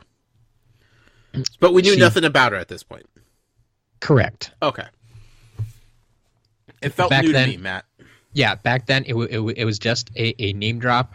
Sure. We didn't know anything about her. We didn't actually see her or meet her. Sure. It was, from what we can gather, perhaps one of her students. Okay. Maybe they took some kind of field trip out to the World Cup. Sure. Maybe they actually have a summer program. I don't know. In 39 episodes, Matt, I'm pretty sure I've dismissed at least one new character each episode. Yeah. As somebody I'll never need to remember or care about. Well, a lot of them, I mean, are kind of write-off names, but some come back. Some crazy cat lady that used to babysit Harry Potter when he was a kid. She's coming back, Matt. She did come back that once. Yes. Yeah. That's it's not over. It's still not over? No. Okay. Not until I know that she's gone. Now she needs to be dead? Or move away or something, you know. Okay. I just need closure on the crazy cat lady babysitter. All right. Okay. So, yes, if you want to include Madame Maxime, she is in this chapter as well. Okay. And then Karkaroff. Sure. Which I feel like were the two big, like... Oh, yeah, definitely. Set pieces of this chapter. I mean, it's called Beauxbatons and Durmstrang. Right. They are the headmaster and headmistress, so... All right. Back to owls. Yes. Hedwig is a sassy owl. Oh, yeah, absolutely. She hates Pig. Yep. Which is amazing. She loves Harry, but like she doesn't put up with his guff sometimes, you know? Yeah. For an owl, she's pretty dominant in their relationship that they have. Yeah, she's very proud owl. Yeah, and she's not gonna be disrespected. Yeah, you combine that with her sassiness, and like, yeah, you don't mess with Hedwig. Yeah, not at all. And I Again, it was a little bit of just world building for me. Sure. But it was nice to get a little bit more information about the owlery and where the owls hang out when they're not delivering mail. And exactly, you're always interested in learning more about Hogwarts. Yes. Well, this is a part of Hogwarts, and it's one we haven't really seen before. Right. It's been mentioned a couple of times. Yeah. Like there's been mention of an owlery, which, by the way, I just hate that word because it always feels like it's stumbling off my tongue. Yeah. But yeah. Yeah. My thought during this description, though, is when Harry slips on the floor. Yeah. Because of all the droppings. Right. And I understand there are a lot of owls in there. Sure. And it's going to get messy Hundreds. quickly. Yes. But we just got past the chapter all about house elves. Yeah. And how they clean the castle. Right. I have a theory on this. Why aren't they out here? Why aren't they cleaning this up? I mean... I think they're afraid of owls. Really? I think house elves are deathly afraid by their genetic makeup to be afraid of owls. Is this like a size thing or like... I don't know. Because they're two different species of creatures that help humans in the household in some way. Okay. And house elves, maybe it's their big floppy ears and the ability for owls to be aggressive when need be. I don't see house elves being able to defend themselves too well. Without I just permission. Yeah, they just have a fear of owls in general. Okay. And they stay out of the guess owlery. That would be an explanation. Yeah. Or but the owls just don't let them in because they're just like, get out of here, house elves. I mean, it just seems like almost an oversight. Like the rest of the castle is always kept pretty nice and clean. Mm-hmm. And like we read that the house elves do a lot of the cleaning. Sure. And then I just have a hard time believing that it's so messy in there.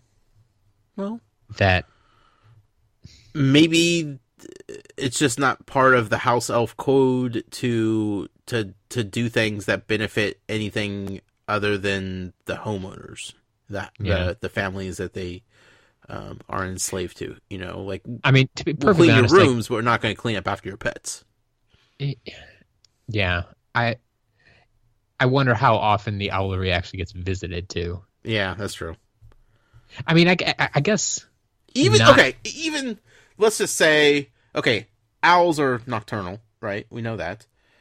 So they're supposed to be, yeah. Yeah, and generally speaking, Muggles think so. Yeah, that's true. So they're probably most active at night. They're probably out, hunting. Clearly, they're eating mice and voles and other rodents, doing their owl things, right? Which we could assume they're probably doing at night. So even some house elves get in there and they clean it up real quick, while the owls are out and about doing their thing. Within a day, if there's hundreds of owls in there, yeah, I don't think even if the house elves were able to clean it up while the owls were gone, it would last too long with that number of birds in there. I'll give you that. So maybe whatever Harry slipped on was just the byproduct of a day's worth of owl droppings, Yep. Hard to say. Yeah. I'm kind of keen on my theory of house elves being afraid of owls, though. Okay. Makes sense. It would make sense in this instance. Sure. Anyway, yes, I like knowing the inner workings of Hogwarts.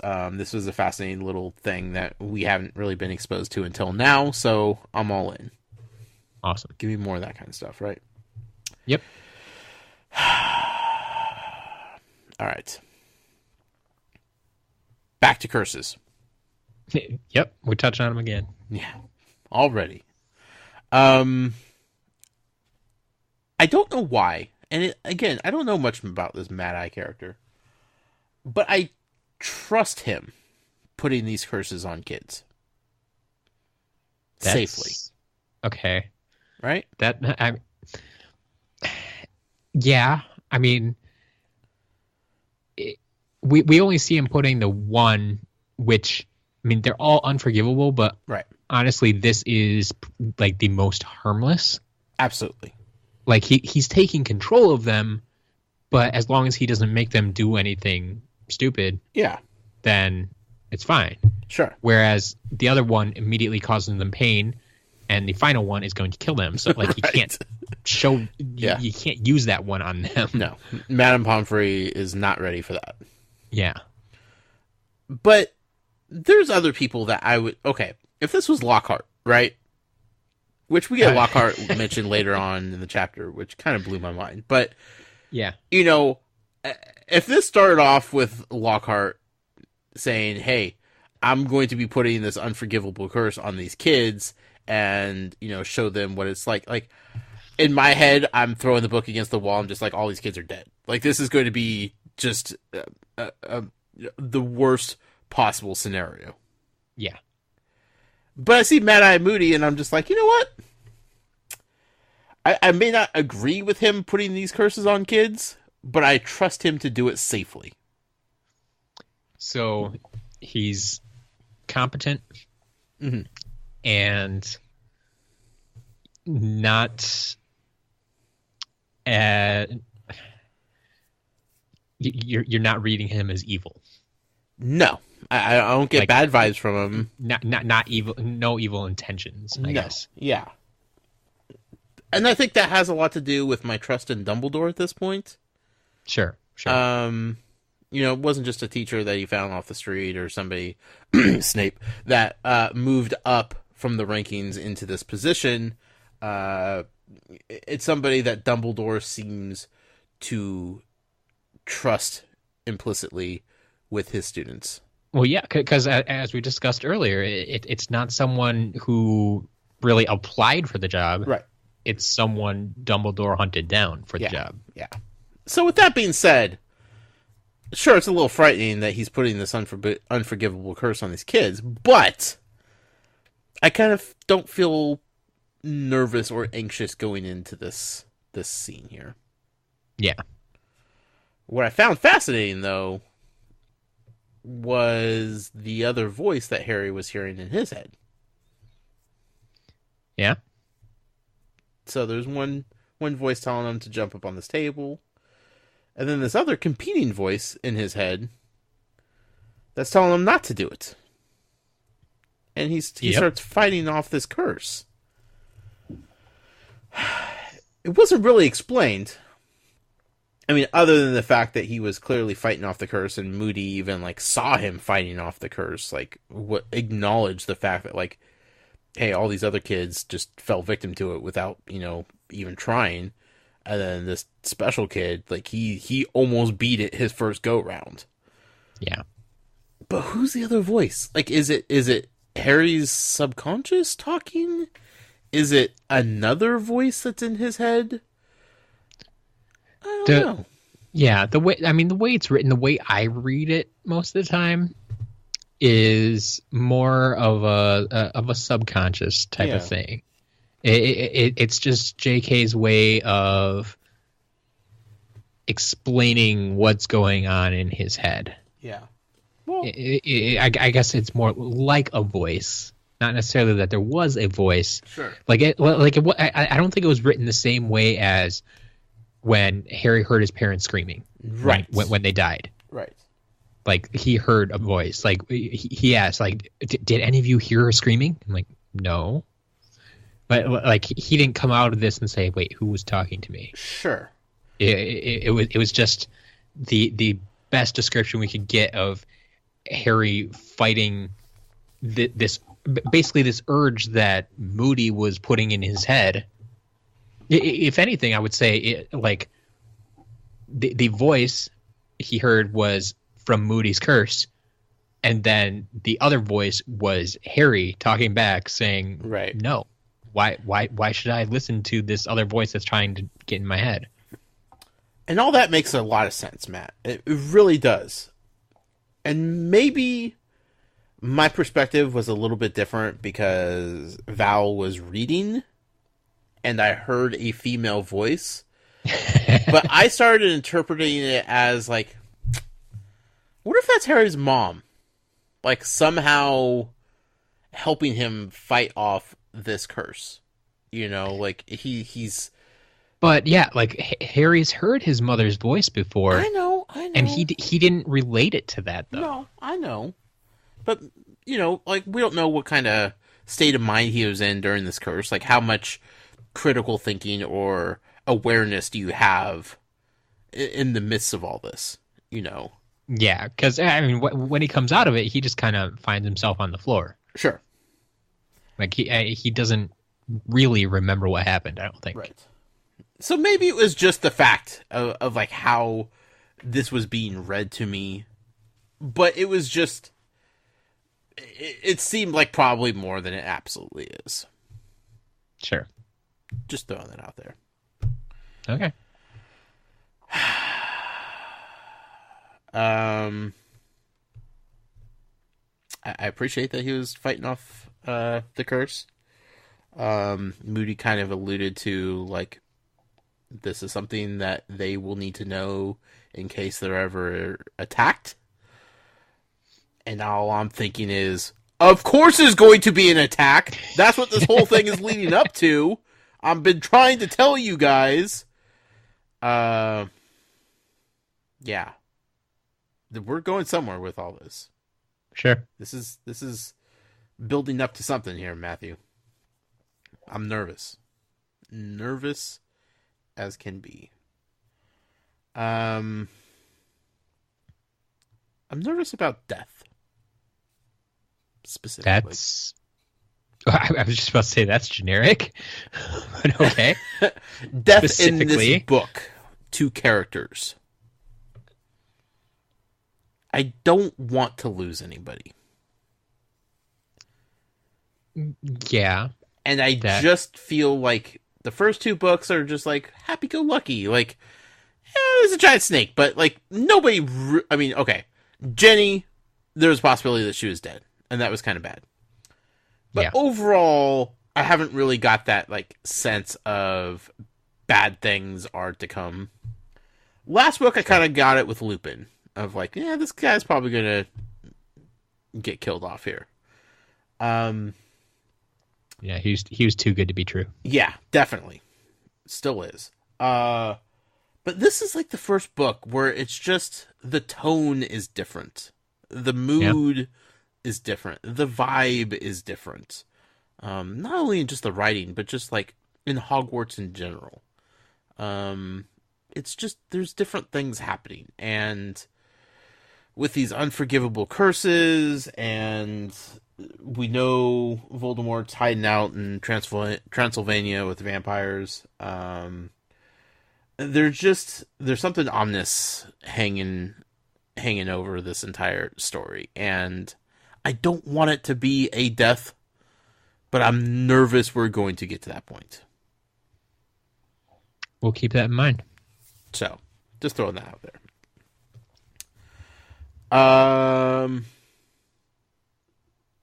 Hagrid. Yeah? Hagrid. I love Hagrid. You do love Hagrid. Yes. Hagrid and his animals. The Scroots. Now, it kind of feels like we're going to get another Malfoy versus Hagrid's creatures situation like we got last year with these things, because he is still appalled by the Scroots. I don't know where that's going. Yeah. But there's a reason we keep going back to these unpredictable, mysterious creatures that Hagrid knows nothing about, and Malfoy's complete disdain for him. That's going to come to a head at some point. Yeah, things with Malfoy usually do. Yeah. We didn't get much much action on that front in this chapter, but it was at least reminded that, like, this is still going on, you know, in the background. This is still a thing. Yeah. So I'm paying attention to that. Cedric Diggory. Yeah? What about him? Okay. Remember how I mentioned earlier that another theme I thought was going to be going on in this book, The Goblet of Fire, is love, Matt? Okay. Cedric Diggory seems to be an interest of somebody. Yeah? Our friend Hermione seems to be quite keen on the Hufflepuff prefect that is Cedric Diggory. Yeah, I think... It's not only that he's handsome, Matt. I was going to say, easy on the eyes is probably a good description. Easy on the eyes. And if you ask Hermione, that doesn't mean anything. Lest we not forget about Professor Lockhart, of course. She had a moment of weakness, as do most women when they encounter Professor Lockhart. Understandable, yes. I will say. But, you know, she's past that, right? She's more mature. Well, so she claims, but she's 14. She's 14. But, like, you know, from the female perspective, that's like 20 compared to stupid 14-year-old boys. So, sure. You know, leaps and bounds more mature. So it's not only that Cedric is a handsome, good-looking guy, right? He's a prefect. He's a good boy, right? Someone you'd want to take home to mom and dad. Definitely not of the Percy persuasion. No. He doesn't seem to be full of himself and all about himself and bettering himself. We don't know much about Cedric. Let's be real, but we know he's a mighty fine Quidditch player. Yeah, a seeker. He's a seeker. He's a Hufflepuff, so I mean, instantly, that puts him at the top of the charts. So says you. And it's just fascinating to see Hermione kind of show a little bit of a crush on this guy, right? Yeah. It's not the first time that we've got a Diggory mention in this book. Like, this name seems to be popping up a lot already. Yeah, it's coming up. And here's the thing, Matt. I remember at the end of our reading for Prisoner of Azkaban, as we got into the movie version of that story. Yeah. You and some other people were extremely upset about the representation of Cedric Diggory in that film. It's true. And this whole time, that has stuck with me. Why did you guys care about Cedric Diggory so much? Why? You know? It wasn't like a me and being disappointed about a lack of Lee Jordan, right? Yeah. You guys were upset about Cedric Diggory in that movie to a point that I could not fathom. Because I read the same book you guys did in Prisoner of Azkaban. And I was just like, okay, he was in the Quidditch chapter. Yep. He won a match, go Hufflepuff, but sure. I wasn't like, this was an important part of this story. Why do you guys care so much about this in the movie? There are many other things to worry about in that film beyond Cedric Diggory's role in the movie. Yeah. That has stuck with me since then, Matt. And you may have messed up a little bit with that, showing so much emotion for that and reading emails regarding such things. Because I haven't forgotten it, Matt. So this whole book, Goblet of Fire, as we're learning about Cedric's father, and we're getting a little bit more info on our boy Cedric and his relationship with his dad, and kind of like his personality of being more humble than his father would lead on. I believe we met his brother, right? Does Cedric have a brother, or am I making that up? No, that's Colin's brother. Never mind. Yeah. Okay. Colin and Dennis Creevy. That's right, Creevy. Yeah, as far as Diggory's, we've only met Cedric and his father Amos. Right. Okay. Perfect. So now, like, Cedric is getting mentioned again, right? And it's like, yeah, that's odd. That's weird. Sure, it's a character we're vaguely familiar with. I mean, we got a Cho reference earlier in the book, so it's not out of the realm of possibility to get reacquainted with miscellaneous characters, especially those on the Quidditch teams and whatnot. But we met Cedric's father, and now we get another Cedric mention, and now Hermione is taking an interest in our old boy Cedric here. And I'm just starting to wonder, Matt, how important is Cedric Diggory going to be to this book? Is he going to be the Hogwarts representative in the Triwizard Tournament? Is he, the proud Hufflepuff, going to dominate the dojo and bring glory to the great school of Hogwarts? I wonder. Okay. Now, here's the problem I have with that. Okay.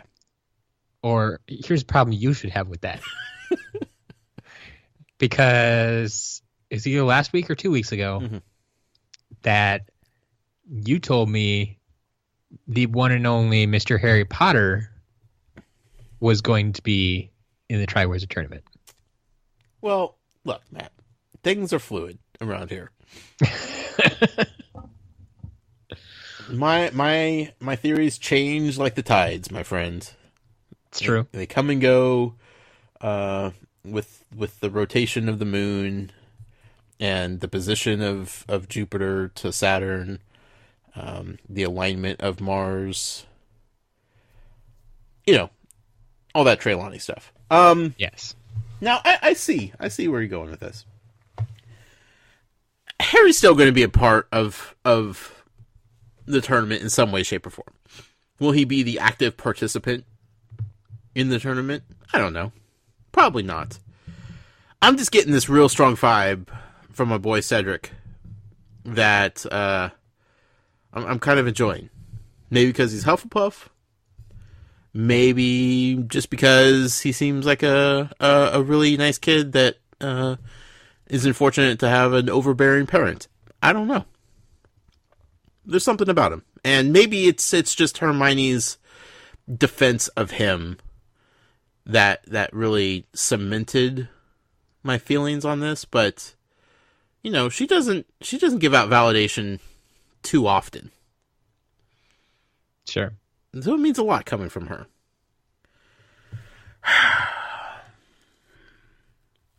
Is there going to be some sort of love angle, love story with Cedric and Hermione? Probably not, right? Like, he's a little bit older than her. It's going to be like an innocent crush type of thing, I would assume. Never know. Never know. Never know. Here's my problem, though. Yeah? This is skipping ahead a little bit here. But there's another guy that's suddenly going to be present at Hogwarts that Hermione has also expressed some sort of interest in. Even if it's just on the surface, right?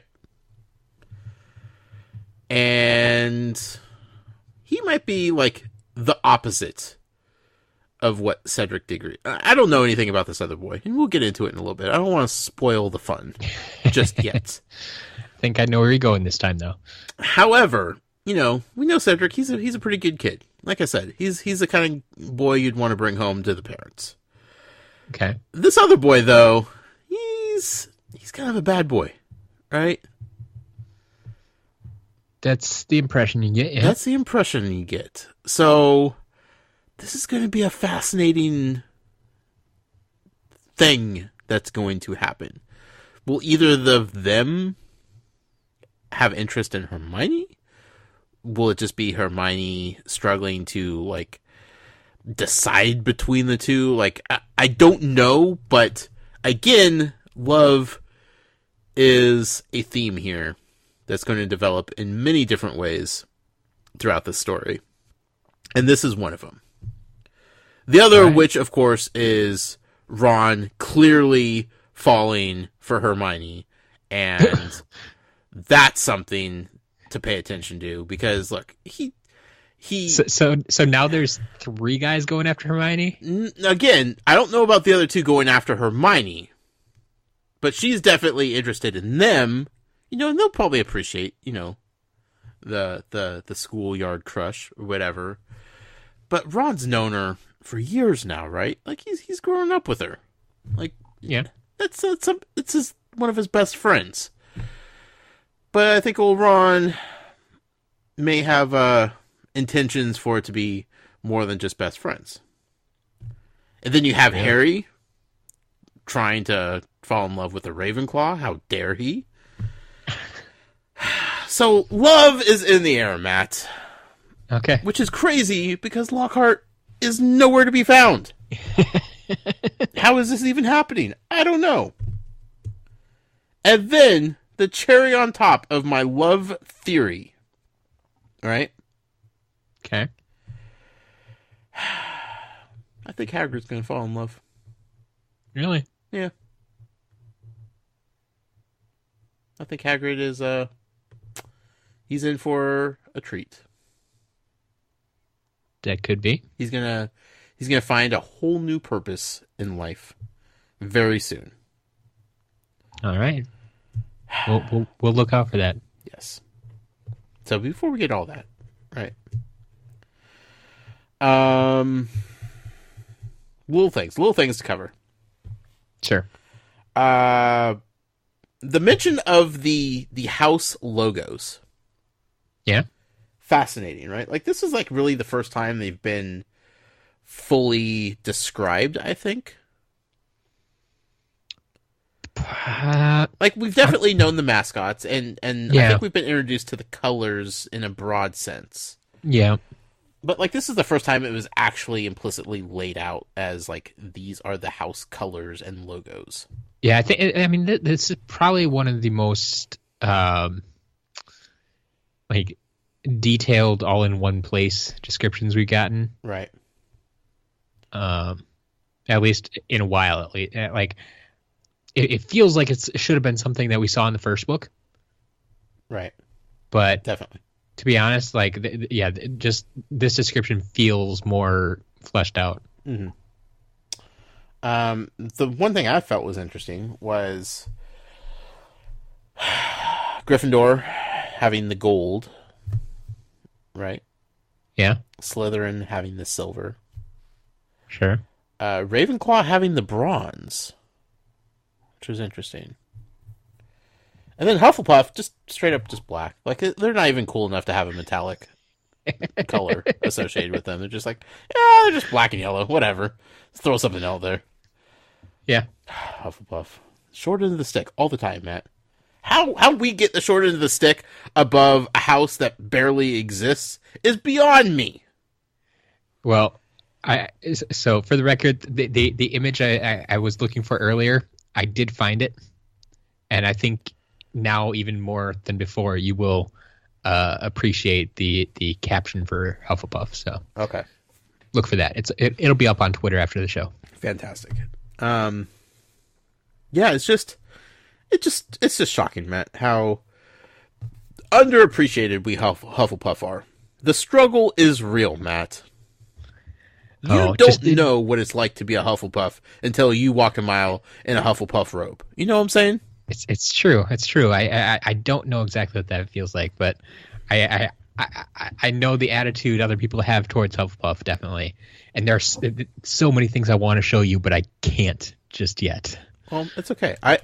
I feel empowered in this chapter, despite the shortcomings of House Hufflepuff, because again, our leader, Cedric Diggory, is going to lead us to dominance and prestige. All right. Also, it's Fantastic Beast Day. And what better Hufflepuff than our good friend Newt Scamander? Like, it's a good day to be a Hufflepuff. Let's be real. There you go. Fair enough. Funny story. It's always a good day to be a Hufflepuff, Matt. I don't know if you knew that or not, but it is never a bad day to be a Hufflepuff. That is a funny story. Slytherin, whew, constant bad days. Nothing but. Ravenclaw, you guys don't even have a calendar. I don't even know what day is good or bad for Ravenclaw. Gryffindor, Every day is a good day. pretty good, but you're always challenged. Hufflepuff, though, doesn't get any better than that. All right. Let's get to the big thing here. Go for it. Beauxbatons and Durmstrang are arriving. Yes. It's about time. J.K. Rowling. Now, I know she wrote this many, many years ago. It's true. Before our friend George R.R. Martin put pen to paper with the story of Game of Thrones, essentially. Fire and Ice, or whatever the books are called. I don't know. Yeah. And I'll just put it out there right now. You're going to be talking to the audience a lot more than you are me right now, because I have not read any of them or seen any of them. I haven't read anything. I've watched the show, but here's the quick breakdown of the reference I'm about to make. Okay. He promised for far too long that dragons were coming. Right? Okay. Like, we knew dragons existed in the world. We saw them hatch. We knew they were going to be more than just baby dragons at some point. And he kept promising the dragons are coming. We're going to have dragons. We're going to have dragons. The story's going to have dragons. We're going to have dragons. Everybody's like, please bring the dragons. And he's just like, they're coming. Winter's coming. So are the dragons. And, you know, people were just like dying because, like, dragons are awesome creatures. Sure. And, like, when they finally came to the story, it was like, okay, cool. This is awesome. Like, why this took so long is beyond us. But here it is. Dragons are a thing. This is a normal thing now. Awesome. I feel like he took his inspiration from J.K. Rowling. Because, look, we got a little brief introduction to dragons way back in the day. Oh, yeah. Way back in the day. We know dragons exist, Matt. And I might be the most excited of anybody for dragons to be more prominently featured in this story. Sure. For the most part, on the weekly reading side, I forget that dragons are a thing. I'm not constantly thinking about dragons like I do giant squid. Yeah.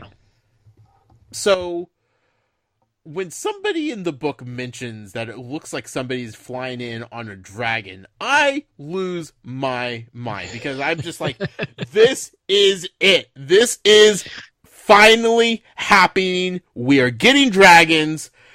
Yes. Because also, I'm pretty sure that has something to do with my prediction of what the Goblet of Fire was. So all around, I'm just like, this is the most glorious thing that has ever happened in my reading of Harry Potter. Like, we're getting dragons. My prediction is coming true. Everybody is just going to be astonished with how amazing I am at guessing things. This is going to be fantastic. And before I could even finish writing the notes about how excited I am of the appearance of dragons, she just completely snuffs it out. In one fell swoop, she's just like, nah, that ain't even dragons. Get out of here. And the heartbreak, the crushing defeat that was me in that, like, 2-sentence story arc was almost unbearable, Matt. I don't even know how I'm here recording this right now. Sure. It was hard to move past that. I've never been so high and crushed so quickly before, maybe ever. Like, I literally didn't have time to finish my notes before I realized that my notes weren't even accurate anymore. Yeah. Unbelievable. Awesome.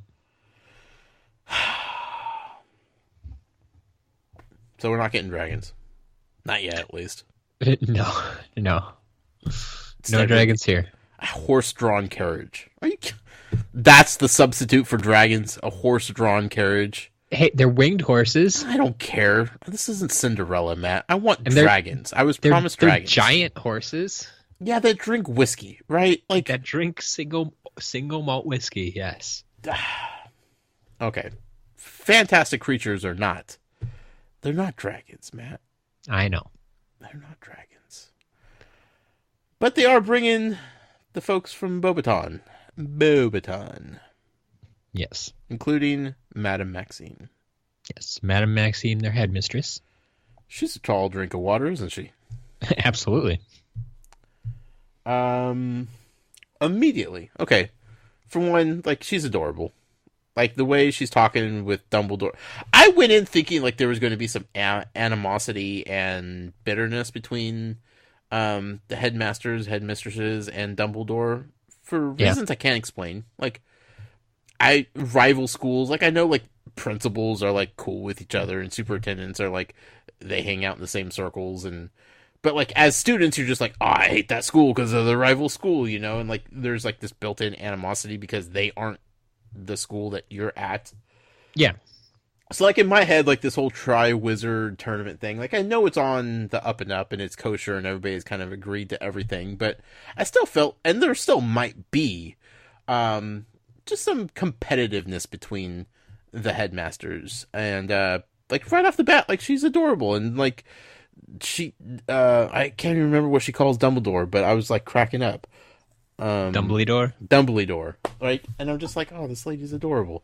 And, like, Dumbledore is just, like, being his goofy little self, and like, the whole time, like, we're being introduced to this lady,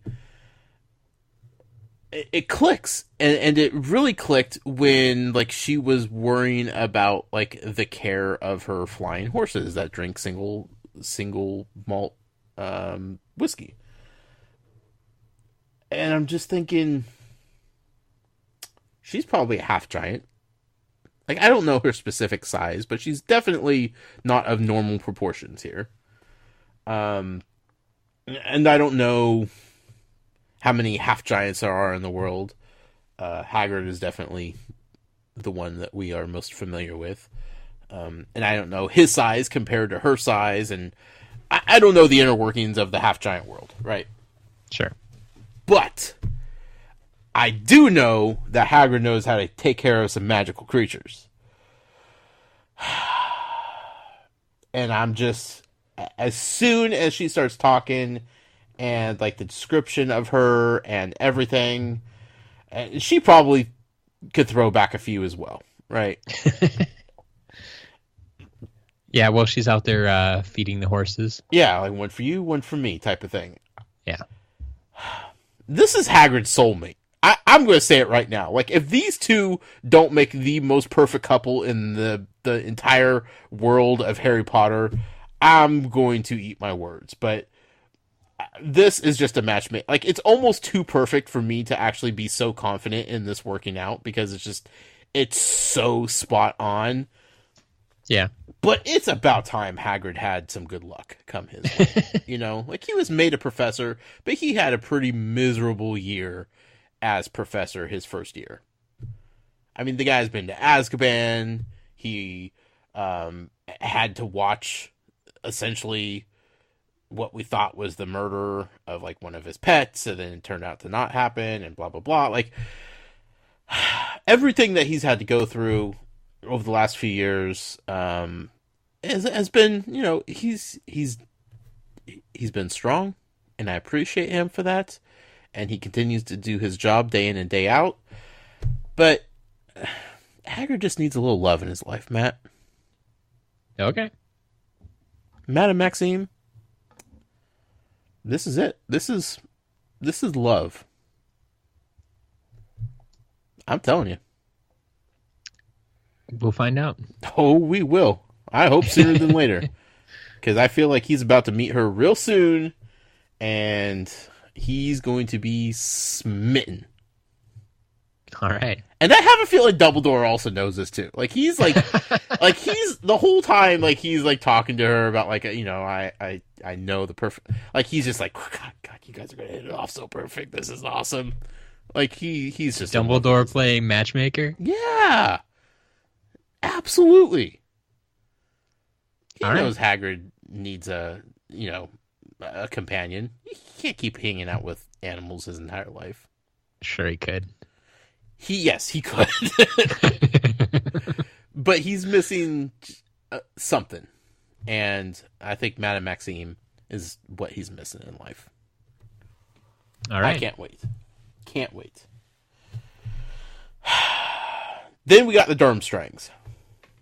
We do. Who come from ghost ships?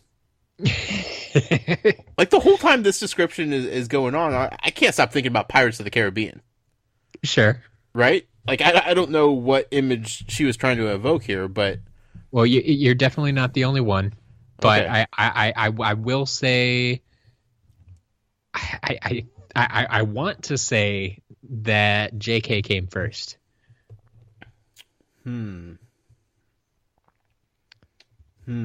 Maybe. Because I don't think, like, okay, are you thinking specifically like the movies you're talking about? Yeah, like the first one, probably. Yeah. So the first movie didn't come out till 2003. Okay. Whereas I believe, if I recall, I'm gonna,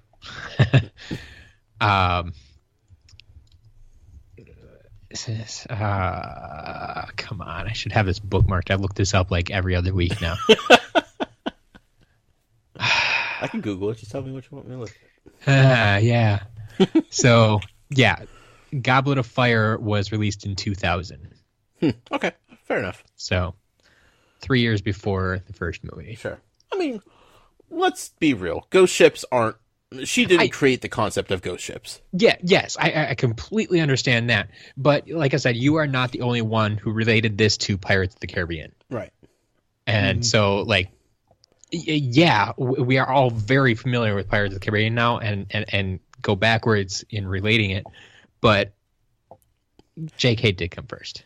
And that's kind of what I wonder, like, when you guys saw Pirates of the Caribbean for the first time, and you saw, like, the ghost ship, were you thinking, what the Durmstrang's doing here? What's going on? Was that, like, a thing that, like, was, like, commonly thought of at that point? Because it had been a few years at that point that this book had been released. So, were the Harry Potter, like, crazed fanatics out there being like, whoa, calm down, Disney. Stay out of my Harry Potter. Like, I think the biggest difference would be that you would... Because I don't think that the movie was out by that time. So you would have had to read the book and then compare that to a movie you were watching. And that's what I mean, like the crazed fanatics, right? Yeah. Like the hardcore. It's very possible someone did.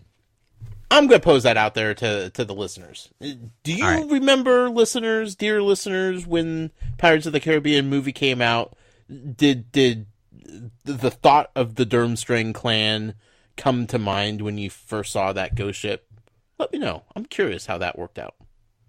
Because that's impossible to, like, research. You can't Google that kind of thing.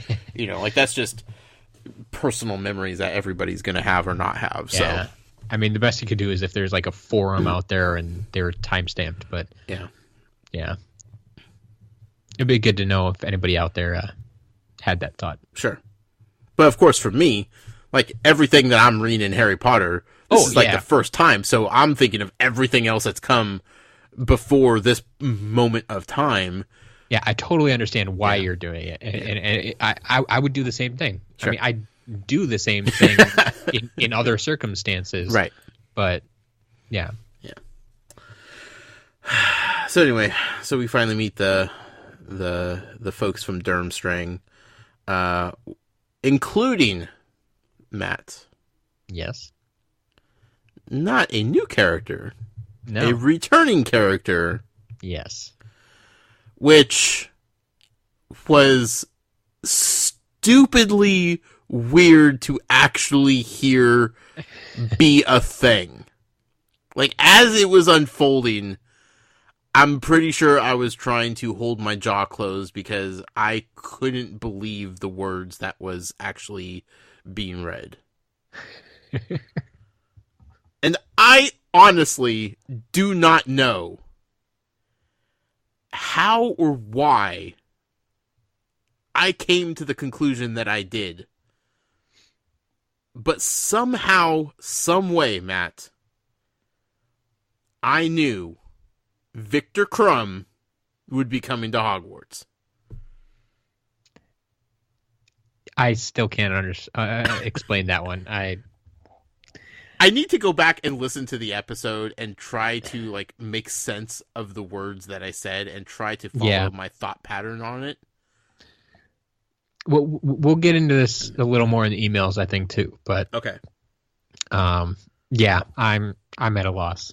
Victor Crumb, everybody. Like, how did you sit there and listen to me go on and on about thinking Victor Crumb was going to be at Hogwarts and really not have a good, solid explanation as to why I thought that, and not I straight up tried to talk you out of it. Yeah, you did. I tried to compare Victor Crumb to Aiden Lynch, the other seeker that we had. It's like, why don't you think the same thing about him? What's so special about Victor Crumb? We got just as much mention. Aiden Lynch, I believe, is the only person on the entire Irish team we got his full name. Everybody else, we just got a last name. At first, it was just Lynch, but later we got Aiden Lynch, just like we got Victor Crumb. There was something about Crumb. I don't know. Yeah, I don't know either. I know Hermione was awfully smitten with him, though. That is one extra mention, I guess, we had of Crumb. Right. But and that's not what I'm saying cemented my idea for him coming. But now that he's here, it's just like, oh boy. Oh boy. We're already on Team Cedric here, and then now Victor Crumb is being introduced to the mix. Oh, this love triangle is about to get spicy. And then make it a square with Ron hanging out on the outside trying to figure out where he fits in. I hope Ron is just there to not interfere with the process of like Hermione crushing on these two boys, but to be there as a friend for when inevitably these two don't work out, and to be there and be like, you know what, I'm still here. Like, they are gone. They are no longer a part of whatever is going on here. I'm still here. I got your back. Sure. You know, I think that's Ron's role. All right. He may, friend zone could get complicated sometimes. Yeah. But it's how you handle being in the friend zone that goes a long way. Okay. That's how you define a person and their love interest. Victor Crumb, here we go. He's here. Yeah. Oh, one last thing. The word of the week. It's been a while since we had word of the week, Matt. Okay. Unctuous. Yeah. Yeah. Yeah, that's quite the word. I think you have a hard time slipping that one into your everyday speech. Yes. I know I've heard it before, but I can't recall ever like seeing it. Sure. So like remembering or figuring out the pronunciation was necessary to further cementing this word into my vocabulary. Yeah. But then the definition of it, like I was like, what does unctuous even mean? Like I could figure out the basic context of what was going on, what it could mean. But essentially it's just like a person's swag, And I like that. Unctuous. Word of the week. Did you have anything else? Not too much. Nothing major. Yeah. This was a good setup to things to come, I think. Yeah. Yeah, we got a lot more people at Hogwarts now. Mm-hmm. A lot more. I feel like the curses are definitely foreshadowing bigger things to come, but now we have met two new schools, and Potentially a bunch of new characters that we know nothing or mostly nothing about that could play major roles in the lives of people that we care about currently at Hogwarts. So big things are happening, Matt. Big things are happening. Yeah. I'm excited.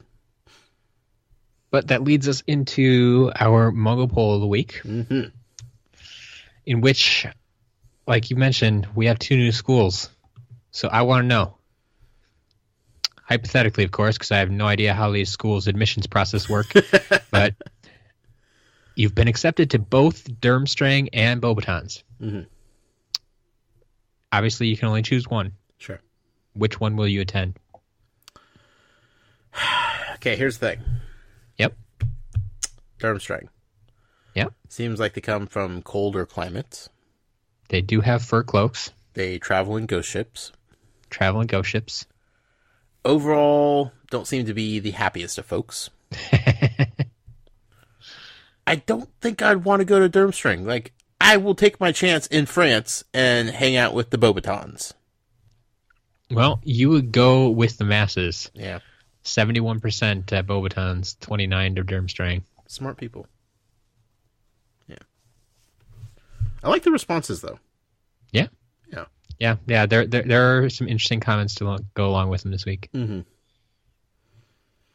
So, yeah. Thank you once again for everybody who participated in our Muggle poll. Absolutely. Always love that. Always indeed. You know what I'm looking forward to, Matt? What's that? Hearing some emails. No, I think I can do something for you there. Fantastic. First email this week from our friend Katie. Hi, Katie. Says hello again. It was lovely to listen to your podcast after a long day. I'm a court reporting student, and I'm nearly ready to graduate, which means I need to pass a few dictation tests at 225 words per minute. Goodness gracious. Yeah, I can't even imagine. No. Triple digits was like the ultimate milestone, I think. Yeah.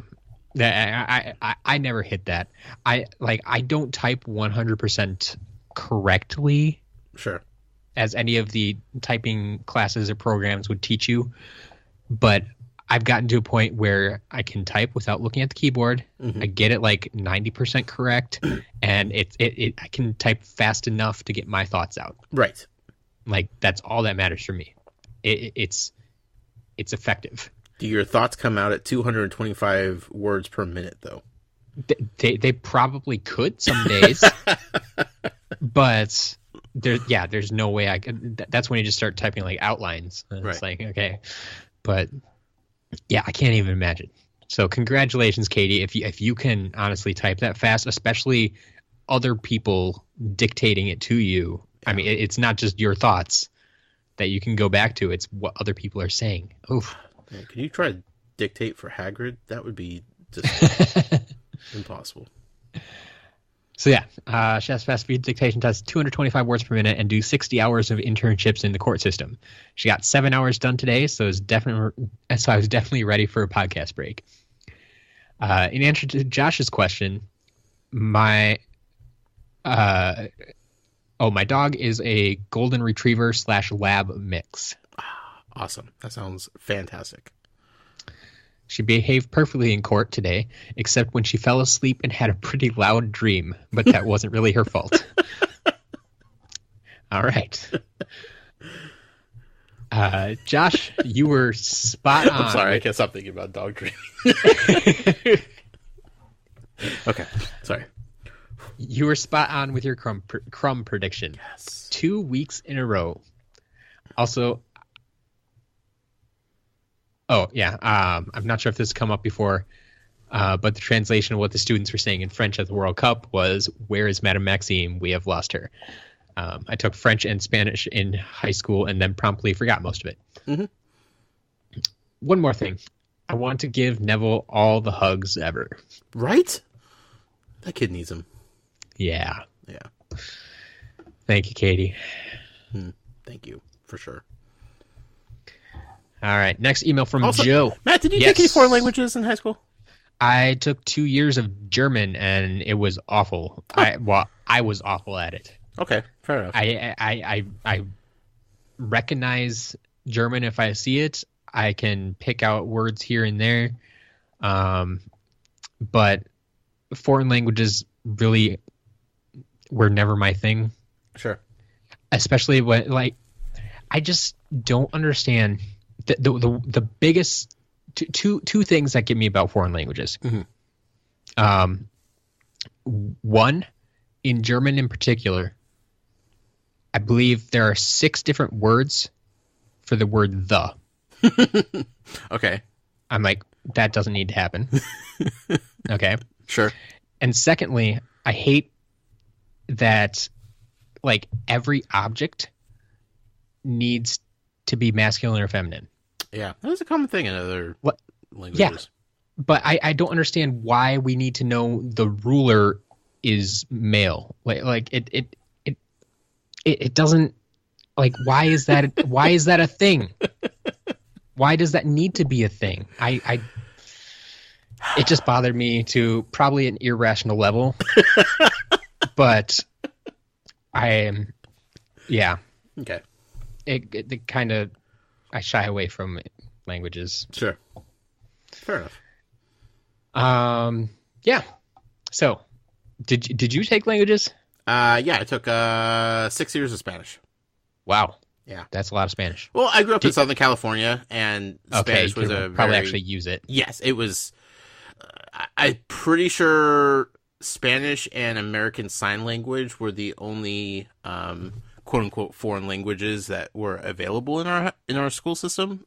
Okay. It wasn't until I moved up here to Washington when there was Japanese, French, and German, like all options as well. I'm like, what? Like, you guys have all these options? Like, it was Spanish. Like, that was something that you needed to learn. Like, it was important. Like, it was very useful. Like, I benefited a lot from it. And to this day, even though I still don't use it a lot, I learned enough of it to where it is still helpful, where if I would have taken German, I would be like, that is never going to be helpful to me unless I travel to Germany. Isn't Germany? I think German is supposed to be like the language of business or something like that. Sure. I don't think it's really lasted that much, but I think back in the day, at least, it was supposed to be. Huh. But yeah. It kind of sounds like my wife. She took about the same amount of Spanish, I think. Yeah. Didn't have nearly as much use for it here in Wisconsin. Sure. But she does still use it today. I may have mentioned this to you a few times. Like, she takes a biannual trip down to Ecuador. Right. Yes. With a group of doctors and nurses, and they help out down there, and so she gets to use her Spanish. Yep.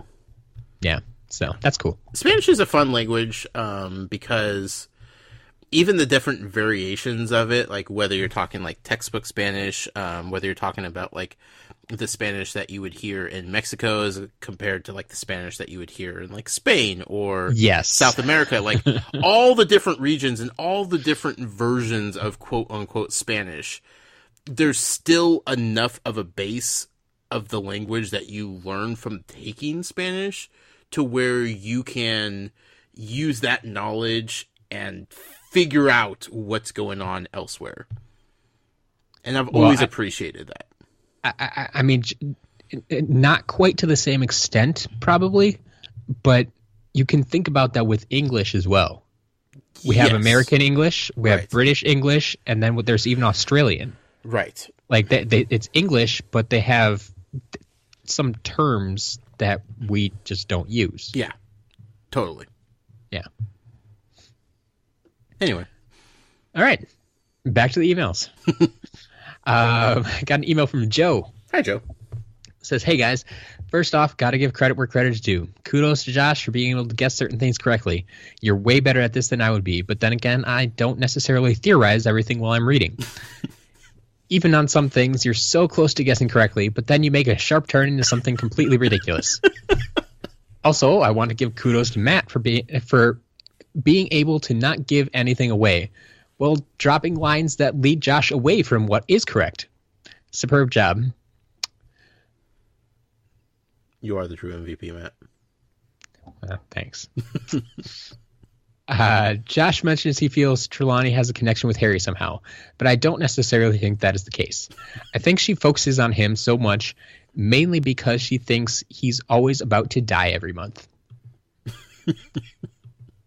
Well, I mean, he's pretty much predicting constant death for the next month anyway, so... It's true. Yeah. It's at least pain or death, yeah. Right. In regards to potential international wizarding tournament or Olympics, the idea that there is something similar outside Hogwarts, a lot of the kids seemed like they knew what the Triwizard tournament was and were upset that they couldn't compete. Granted, I'm sure it's in Hogwarts a history, but outside of Hermione, which student would have read it? This makes me believe that there could be something similar out there. Either that or the infamy of the previous tournaments traveled throughout the generations despite there being a 202-year gap. Interesting. So, yeah, I mean, I guess he's right. Like, maybe, like, Harry didn't necessarily know what it was, but right. Just the rumblings, some people definitely had heard of it before. Definitely, yeah. So, yeah. Who knows? Thoughts on this week's chapters? At least we hear from the beginning that Moody's only staying for 1 year. Must have been a pretty big favor for Dumbledore to get him here for a year. It's kind of upsetting, though, because he seems so cool. That means next year we'll have another Defense Against the Arts teacher, unless someone convinces him to change his mind. Nah. He's good with one. You're still sticking on one. Oh, yeah, 100%. All right. How's that for a first Defense Against Dark Arts lesson? That's like jumping right into calculus when you're starting algebra. You definitely get the impression that he knows his stuff and the kids are in good hands with him. Yeah. Just don't upset him. Making things up for divination must be fun. I sarcastically thought to myself, considering Trelawney does it all the time, they should get good grades on their papers. And then Trelawney actually gave them amazing grades. That literally made me laugh out loud when I read it. She's crazy. Yep. I'm not sure what's worse, Moody using unforgivable curses on kids, or Snape saying he's going to poison one of them. Yeah, I forgot about that. Yeah. Snape's in a mood. Again, I mean, he just wants that job, and he can't get it, and he knows he can't get it, and he's just going to be bitter about it till day's end. Well, yeah, I mean, I think you mentioned that it sounded like Snape had kind of a history with Moody, like he knew who he was, and didn't really care for him. And it's like, why are you bringing this guy back? Yeah. Like, I could do better. Yeah. Well, and Snape also fits in with like Lupin and Sirius Black and all that. So, and James Potter, and you know, if my calculations are correct, Matt, which they have been lately. I liked how you weren't sure about how the Beauxbatons and Durmstrang were going to arrive, and when they did, each arrive in a unique way. Crumb, being part of a Durmstrang, will certainly make things interesting this year at Hogwarts. My first reaction when I saw this was, just give him the trophy and money now. Seems like he's the odds-on favorite who could compete with him if he gets chosen. I'll tell you who. Yeah? Cedric Diggory, that's who. You think so? Hufflepuff. Yeah. It's on the Cedric train. All right. I gotta hitch my horse to some wagon here. My non-drunk horse. Should hitch your dragon. Can you hitch your dragon? I don't know. I think you actually hitch onto a dragon. Okay. Yeah. All right. Next email from Kale. Hi, Kale. Thanks for the bookmarks. Absolutely. Says, this week, instead of reacting to your last podcast, I'm reacting to the most recent chapters. I say Oh, most of this week's chapters. I say most because I have not had time to read it all, but I want to get this email in. Fair enough. You get a pass. There you go. In these chapters, I said poor Neville way too many times. Yes. But I think that I always feel worse for him than most people because he is my third favorite character behind Sirius and another character I can't name. Ew, you're killing me. You can't do that to me like that. I can't remember if I mentioned this in one of my previous emails, but I think you guys should either do a Butterbeer Banter on creatures, or you could create a Butterbeer Banter-esque podcast series on creatures. I need more creatures. As a student, I would appreciate it if all substitute... okay, separate topic. As a student, I would appreciate it if all substitute had a magic eye like Moody, so roll call could go faster, and maybe they would actually look at my name and not call me Kate. I will say this. There is nothing better than having a substitute teacher because literally the first half of the entire class is just roll call. Nothing happens because it takes so long to get through. It's true. God, those were the days. Glad to see nothing's changed. Yeah. Josh, if you remember one thing from this chapter, it needs to be the Unforgivable Curses. I think you figured that out. Yeah. I know they exist. I'm never going to remember what they're called, though. You might. They'll keep talking about them, I think. Yeah, probably. Enough for you to remember, I hope. You're giving me more credit than I deserve, Matt. All right. But yeah, as for creating a kind of creatures podcast, it is something I want to do. I don't know if you saw this actually, but I added another intermediate goal over on our Patreon page that may have something to do with that. Oh boy. So it's kind of out there. So, well, I mean, it'll be a while before we hit that, but yes. And it's something that I've talked about openly on this podcast before. It's true. We want to do it, but it's just going to take so much more time on both our parts. It's complicated. Yep. And that's what I mean. It's going to take some time to sort out exactly what we can do and how to do it. Yes. So, if Matt would just let me Google things, it would already be done. But that can't happen. It's true. So we'll move on to next email from our friend Atari Alex. Hello, Alex. Who is gonna challenge me, dear Josh and Matt. Bonjour, Bonjour, mes amis. I'm gonna go with it, and I didn't take French. I don't speak French. You've heard my thing on languages already. Yeah. And now I know he's going to make it even worse next week. You can just throw that into Google Translate and get it over with. I could, but yeah. Then yeah. Sure. Integrity. I returned once more in an attempt to take back my crown as the king of procrastination. I'm going to let this go down to the wire, but what can I say? I like living on the edge. Anywho, I don't actually have anything to say about last week's episode, so I'll dive right into this week's chapters. And I'll start by jumping to the end. I officially call shenanigans on Josh. The only possible way he could have guessed that Crumb would show up in the book again are if he is extraordinarily lucky, if he's already watched the movie, or if Val already told him what happened, which, of course, wouldn't make it a guess at all. Josh, feel free to confess now. One, Val is as tight-lipped about it as you are, Matt. She refuses adamantly to tell me anything ahead of time. Two, she definitely would not let me watch the movie. So that's out of the question. I have nothing to confess. I'm just that good, Alex. Here's the thing. When I get things right, I get them right. And they look awesome, and my record looks shiny and flawless, right? Yeah. But when you actually dive down into the minutia of each episode, Matt, I say a lot of things that never happen.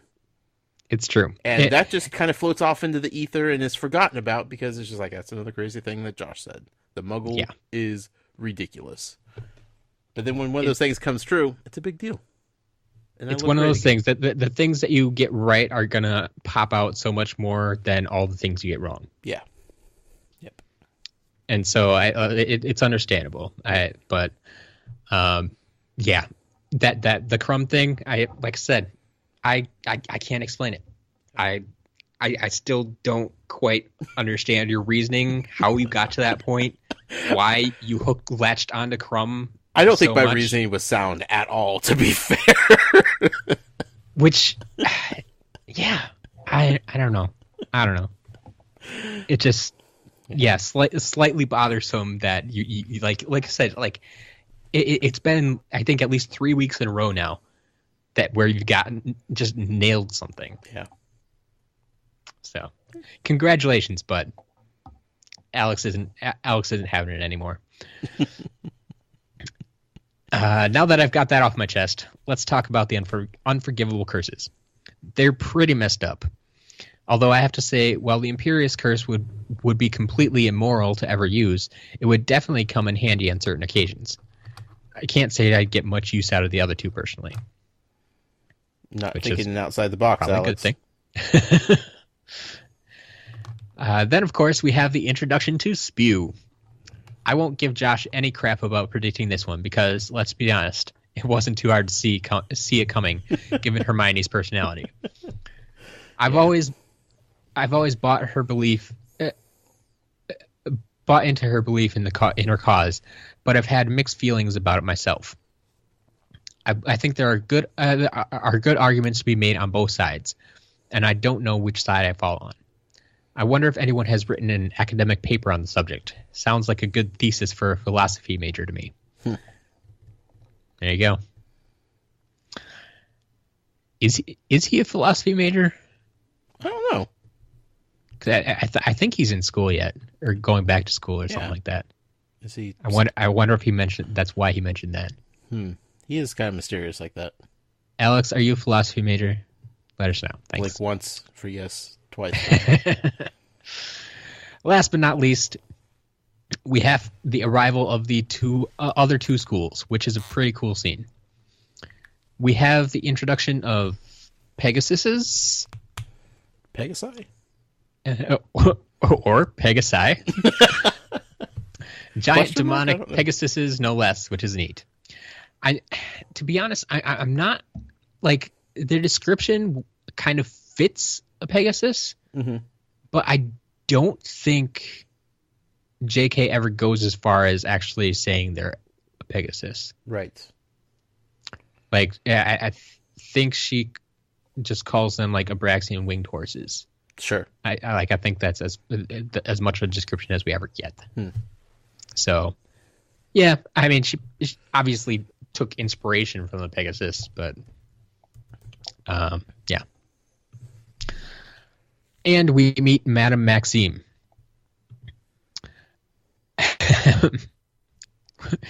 I can already imagine Josh's theories about a passionate love affair between her and Hagrid. Well, yeah, because it's going to happen. Duh. It's not even a theory. It's set in stone. And then Durmstrang shows up in their magical ghost ship, which clearly this was the inspiration for the Flying Dutchman in the Pirates of the Caribbean movies. And SpongeBob. A question occurred to me for the first time while reading, though. How would the Hogwarts delegation travel if the tournament was held at one of the other schools? The most impressive thing that... Well, okay, before I get there. Josh, how do you think they would travel? Boy, I wasn't ready for that question. What kind of magical creatures did Hagrid have? That would be the first place to look. He comes up with all sorts of things. Yeah. I mean, we've seen hippogriffs, dragons. A fleet of flying cars. It'll be like an antique roadshow Nice. of cars. I don't know how that Hogwarts would travel. What's special about Hogwarts? I don't know. Well, the most impressive thing Alex can come up with is for the Hogwarts Express to literally go off the rails and roll up that way. The Hogwarts Now Express. that would be a crazy train. Yeah. I kind of like that. Yeah. Like, yeah, it runs on the tracks now just because it's between two stations. Sure. But yeah, if you're gonna show off for another school, why not? Yeah, I can see Sure, that. Dumbledore can make it happen. Somebody can. But I mean, I did kind of like all the other theories that they put out there, like the port key. Yeah. Like I was like, that, oh yeah, that would make sense to bring that back into the story. Exactly. Like we've introduced in this book already, and it's bringing a kind of large group of people, but not super large. Like, right. It was just their short list of students. Mm-hmm. So it's not like it's bringing the whole school. Right. Yeah. But yeah, something to think about. Mm-hmm. Yeah. How would Hogwarts students travel? Thanks, Alex. Well, as we've grown used to, Alex is no longer the champ of late emails. Mel has done it once again.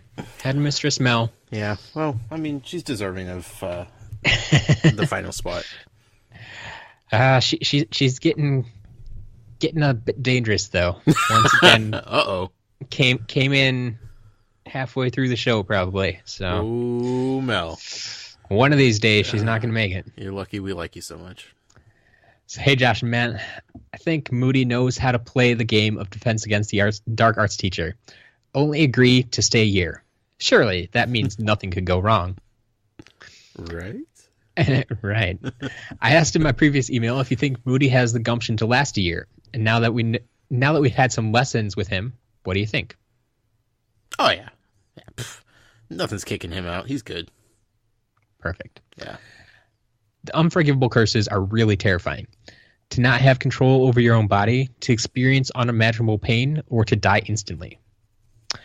But now we know what curse Voldemort used to kill Harry's parents, and more importantly, the curse that Harry survived. I'm kind of surprised by how okay Harry is. He's not distraught after learning this information. In fact, he almost seems to have a sense of closure on this fact. I think he's hiding it well. Yeah? Yeah. I guess he doesn't want to break down in front of his class, you know? It's true, but I like you were kind of surprised, like he wasn't more like outraged, which we've seen Harry snap at teachers even. Right, yeah. So because I think Harry understood that it wasn't done to hurt him. Maliciously? Yeah. Yeah. Sure, I can see that. Mm-hmm.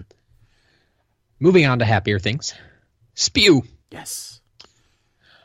Hermione is a social justice warrior in the best sense of the word. Yep.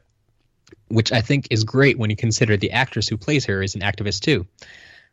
That kind of turned out well, yes. Mm-hmm. Although Hermione is definitely being overzealous, that being overzealous that is believable for a 14-year-old girl who is passionate about something. She's a girl on a mission. Sirius is back. It's good to see an adult actually acting like an adult and not taking Harry's BS. And finally, there's an adult Harry actually confides in and listens to. Right. Although Harry's main concern is Sirius's safety. Being back near Hogwarts poses certain risks, but it is clear that Sirius is willing to take that risk to be near Harry and help him. Yeah. Because, funnily enough, Sirius's greatest concern is Harry's safety. Mm-hmm. Harry's young, dumb 14-year-old. He's naive. Yeah. He doesn't know what he's talking about. We all know this. I mean, as much as he wants Sirius to be safe, I think he needs to realize that Sirius can take care of himself just fine. Yeah. Just a quick note on the Imperious Curse and Harry resisting it. I find it annoying that Harry is just so good at so many obscure things. He's a natural flyer. He mastered a Patronus at only 13, and now he's good at resisting the Imperious Curse. I can only think of one magical thing he's not good at, but we won't get to that until book 5. Oh, Mel, are you kidding me? You can't just drop that like that. But all these things he's good at just detracts from his character as much as they build on it sometimes. I prefer to see Harry struggle to develop the skill, which we kind of saw with Patronus. I mean, like Parseltongue, like he was natural at that. It's true. Like, that was just second nature. Like he didn't even know he was doing it. Exactly. He didn't know he was doing it. That's the biggest thing. Just built into him. But yeah, I've never really thought about that. I mean, yeah, I've thought about, okay, yeah, Harry is good at stuff, but I think, I always just assumed he's kind of a natural born wizard. Like he has more natural skill than a lot of the other kids in his class. Right. And yeah, it's going to be frustrating to some people, especially like Hermione. Like you mentioned, we saw that with the Patronus thing. Yeah. When Harry could do it and she couldn't. Yep. It's like that. Yeah, bothers her, sure. But I think that's just his character, his lineage, where he comes from, his history. Definitely. So it kind of like he's essentially the opposite of Neville. He's special. Yeah. Neville, not so much. There you go. Now we get to meet the other schools. Beauxbatons seem stuck up, and Durmstrang is intimidating. Well, at least those were my first impressions. I think we'll definitely be learning more about them.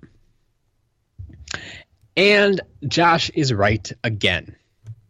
A wild Victor Crumb has appeared. There was a chat in the room of requirement where some other people were shocked that you had figured that one out. But unlike everyone else who read the books, you get a week to contemplate what you have read and speculate. Also, after 3 books, you seem to be getting a sense of how J.K. writes. Yeah. But I think there will be a lot of twists and turns that you don't see coming. Oh, I'm certain of that. That's why I try to get ahead of the twists and turns. There you go. Yeah. Says, I didn't vote in the Muggle poll this week because I literally couldn't choose. I think I want to attend Hogwarts and see if there is an international program to spend another term at another term at another school each year or something like that. Mel, let me just break it down. You don't want to go to Durmstrang. It's too cold. You're from Australia. You don't even know what cold is. Don't go to Durmstrang. Like, stay away. Yeah, I would ask her how cold it is, or how cold it gets there, but I'm pretty sure she'd tell me how cold it is in Celsius. And that makes no sense to me either. That threw me off the whole time I was down there. I bet. It's like, how warm is it today? 18. That means nothing. That's a typical Wisconsin day. Yeah, part of the reason I don't care for Celsius is that the range of temperatures is so small. Sure. Whereas, like, we'll go from like 0 to 100, and they're like 10 to 30. And like I think they actually use like decimals in their temperatures sometimes, right? Because of that difference. And yeah, I just had trouble translating that. Look at us entitled Americans trying to tell the rest of the world how to measure things. It's what we do best. It's true. Yeah. But yeah, there's a reason I didn't put Hogwarts as an option there. Yeah. Well, yeah. Make you choose one of the other schools. Of course, everybody would choose Hogwarts. Right. I'm surprised people actually picked Durmstrang. You guys are crazy. I picked Durmstrang. Well, you're a Ravenclaw. Well, there you have it. Allegedly. Yes. It's where all the Ravenclaws have gone. Secret to Slytherin. But that's all we have for emails this week. Fantastic. You guys are awesome. I enjoy those every week. I really do. And I will accept your adoration and praise every week for being completely awesome at my predictions. Shower me with praise, folks. You're only helping the ego get out of control quicker. Matt, as promised, we got to do another giveaway. Yes, we do.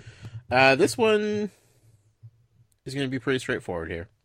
Yeah. It's been a while since we did an iTunes review giveaway, and I feel like it's about time, starting a new month here, that we go ahead and go back to old dependable and get back on that train. So all you have to do is leave a review on iTunes for this podcast. That's an important part. You can't just leave any review. Yeah. I've never thought about that, but yes. Yes. Leave a review for our podcast. Yes. And take a quick screenshot before you submit the review, and send it over to talesfromgodricshollow@gmail.com so Matt can see it. That acts as your official entry into the giveaway. The reviews help us. They help us grow as a podcast. They help the community grow.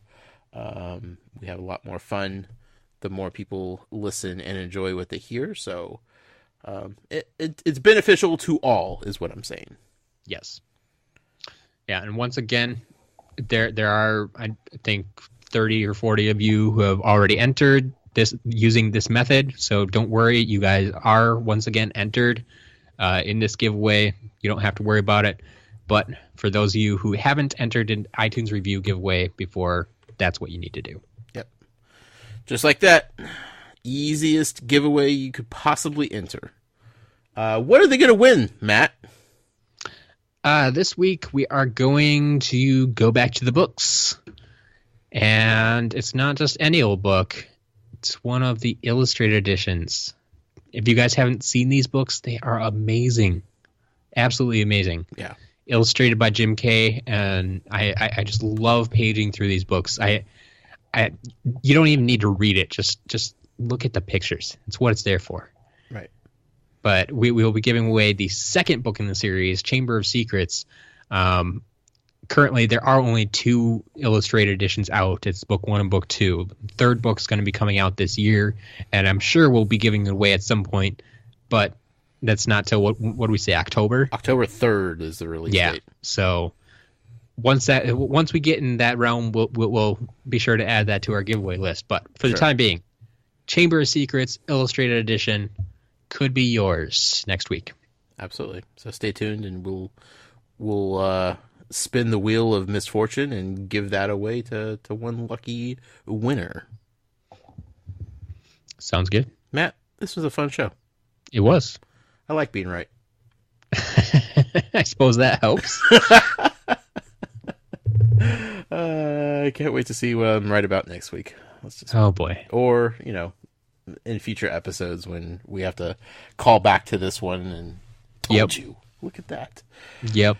And all the stuff that's wrong, of course, we'll forget about, and then it'll be like I never said anything. So it's a win-win situation for me all the way around. Next week, though, we will be back, as far as I know, to recording on Monday.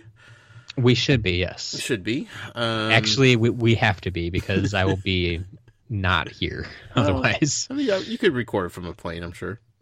Yeah. I'm pretty sure they allow that. And we will be reading chapters 16 and 17 of Goblet of Fire. So get your reading in. Kale, catch up. He was the one that was behind, right? Yeah. Okay, good. I didn't want to throw someone else under the bus. So next week's going to be a lot of fun. Myself, personally, you could find me on Twitter at The Noise with a Y, Noyse. But please be sure to follow the show on Twitter as well at Tales from GH. That was the main place that you were able to figure out that we were recording a day later. I mean, I keep saying this every week. Like, if we're ever going to change the schedule, you're going to find out about it on Twitter. Yep. We go months and months and months without ever changing the schedule. People start to think that I'm just, saying silly things. Then the one time it happens, it's like, well, see, I told you. This is why we say this every week. So it's important. Twitter. Yeah. At Tales from GH. And then, of course, thank you to all of our Patreon supporters, including our headmistress, Mel B., If you would like to support us as well on Patreon and help us do these weekly giveaways and everything else that we're trying to do to build up this community and make this as awesome as it possibly can be, you could do so over at patreon.com/Tales from Godric's Hollow. Matt, where can the people say hello to you at?